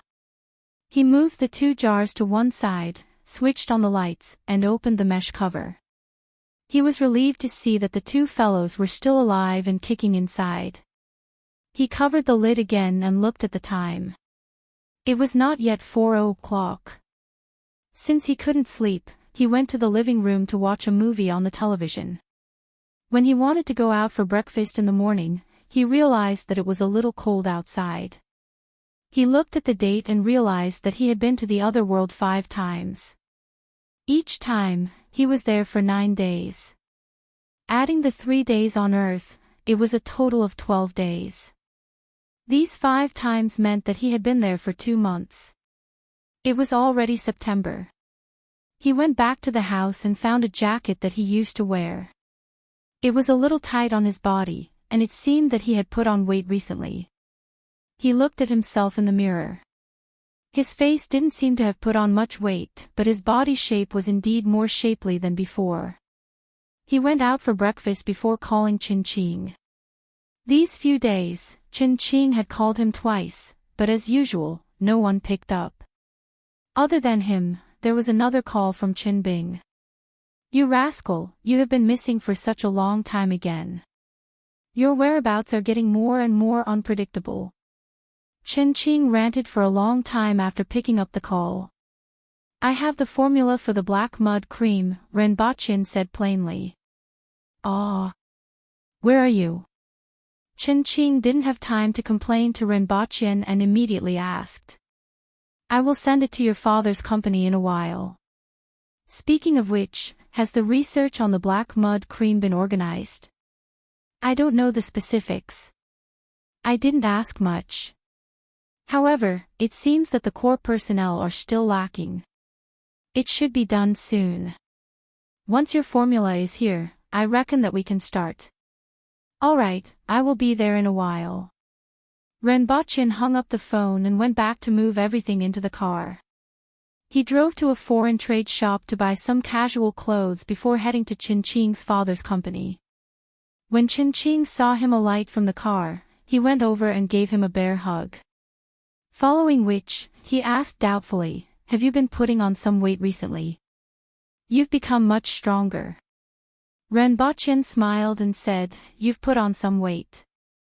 Looking at Qin, he was still the same. Nothing had changed.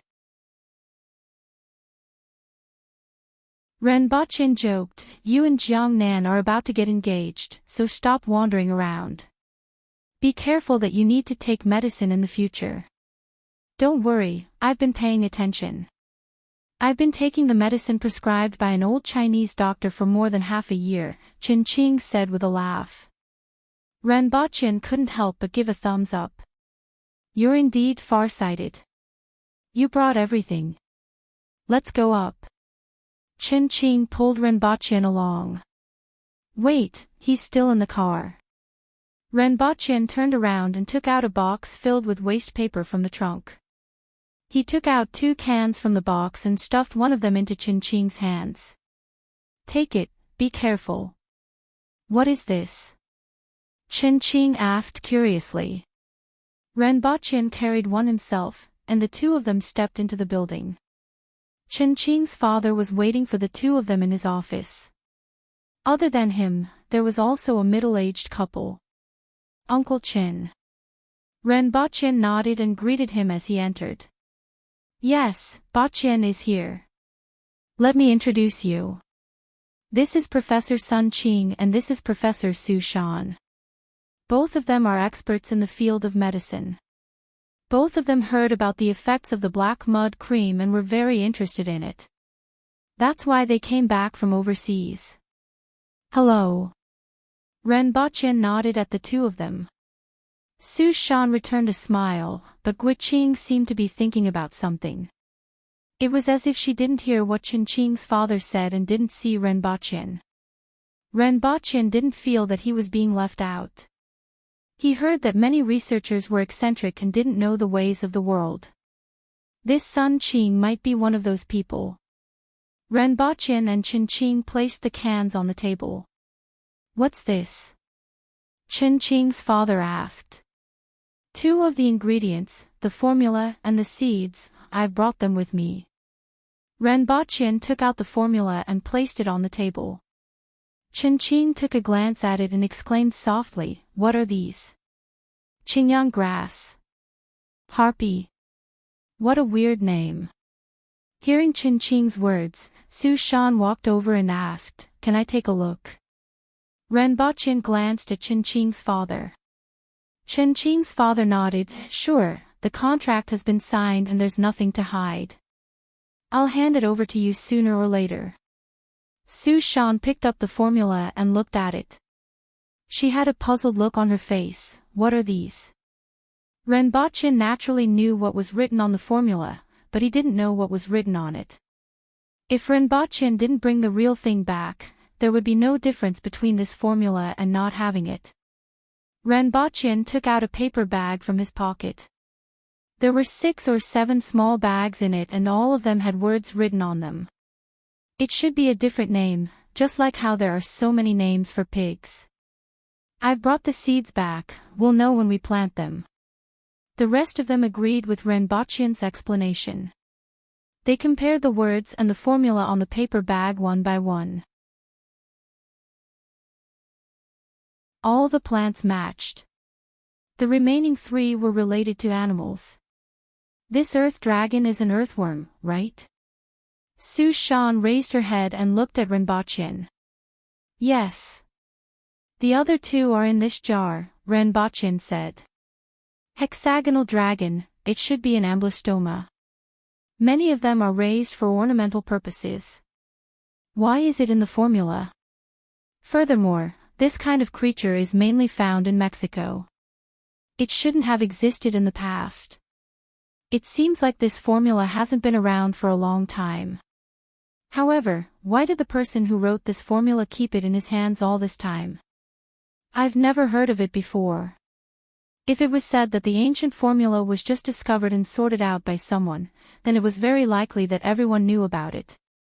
However, if it was developed in the past few decades, why didn't anyone know about it?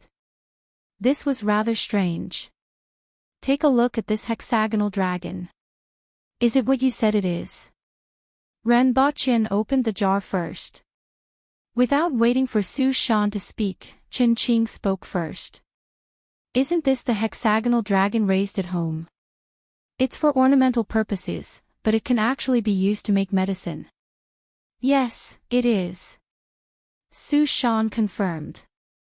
Renbochin thought for a while and said, the hexagonal dragon is used as a substitute. In the past, it was an animal called Pinkayuan. Later on, it was discovered that the hexagonal dragon was more effective. Hence, it was used as the main ingredient. Look at the back of the formula. Pinkayuan, this is the previous formula. Renbochin immediately swapped the original and substitute ingredients. Anyway, he didn't write which was the original ingredient and which was the substitute.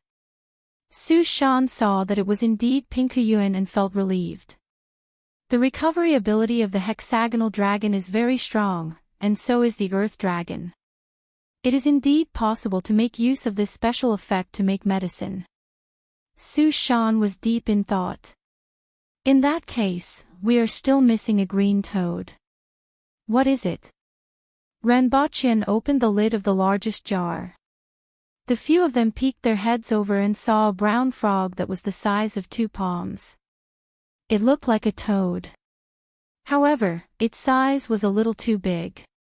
This is a green toad. Yes, but you must be careful. This thing is very rare and is almost extinct. It wasn't easy to get this one. This kind of green toad likes to eat honey. Dip a wooden stick in the honey and it will lick it to get its saliva. In addition, you must be careful. It is very poisonous. How poisonous? Among the frog species, the most poisonous frogs are brightly colored. Although this one is slightly bigger, it doesn't look like it is very poisonous. Sun Qing walked over and said. Generally speaking, with the exception of a few, most poisonous creatures will also make themselves very bright to warn their natural enemies. See? I am very dangerous.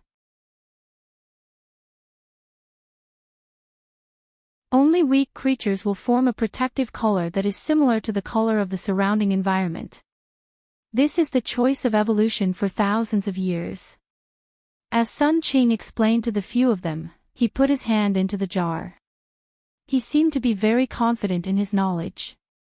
Obviously, in his knowledge, there were no such highly poisonous frogs like the ones in the jar. This kind of green toad is really poisonous, Renbochin warned. Don't worry. Even if it is really poisonous, as long as there are no wounds on your hands, it will be fine. As Sun Qing spoke, he put his hand into the jar and touched the back of the green toad. Immediately, the green toad moved restlessly in the jar and let out a gurgled sound. The sound was dull and a little like the roar of thunder. Renbaqian looked at Sun Qing's actions and didn't continue to speak. Well, you are a senior intellectual. You are a PhD. You have the final say. You're tuning into the LoveLore Library YouTube channel. We're so grateful for your support, and don't forget to subscribe to join us on this incredible journey through captivating stories. Your generosity through donations truly makes a world of difference, as it's the primary source of revenue that allows me to expand and enhance this channel for you. Thank you from the bottom of my heart for being a part of this adventure.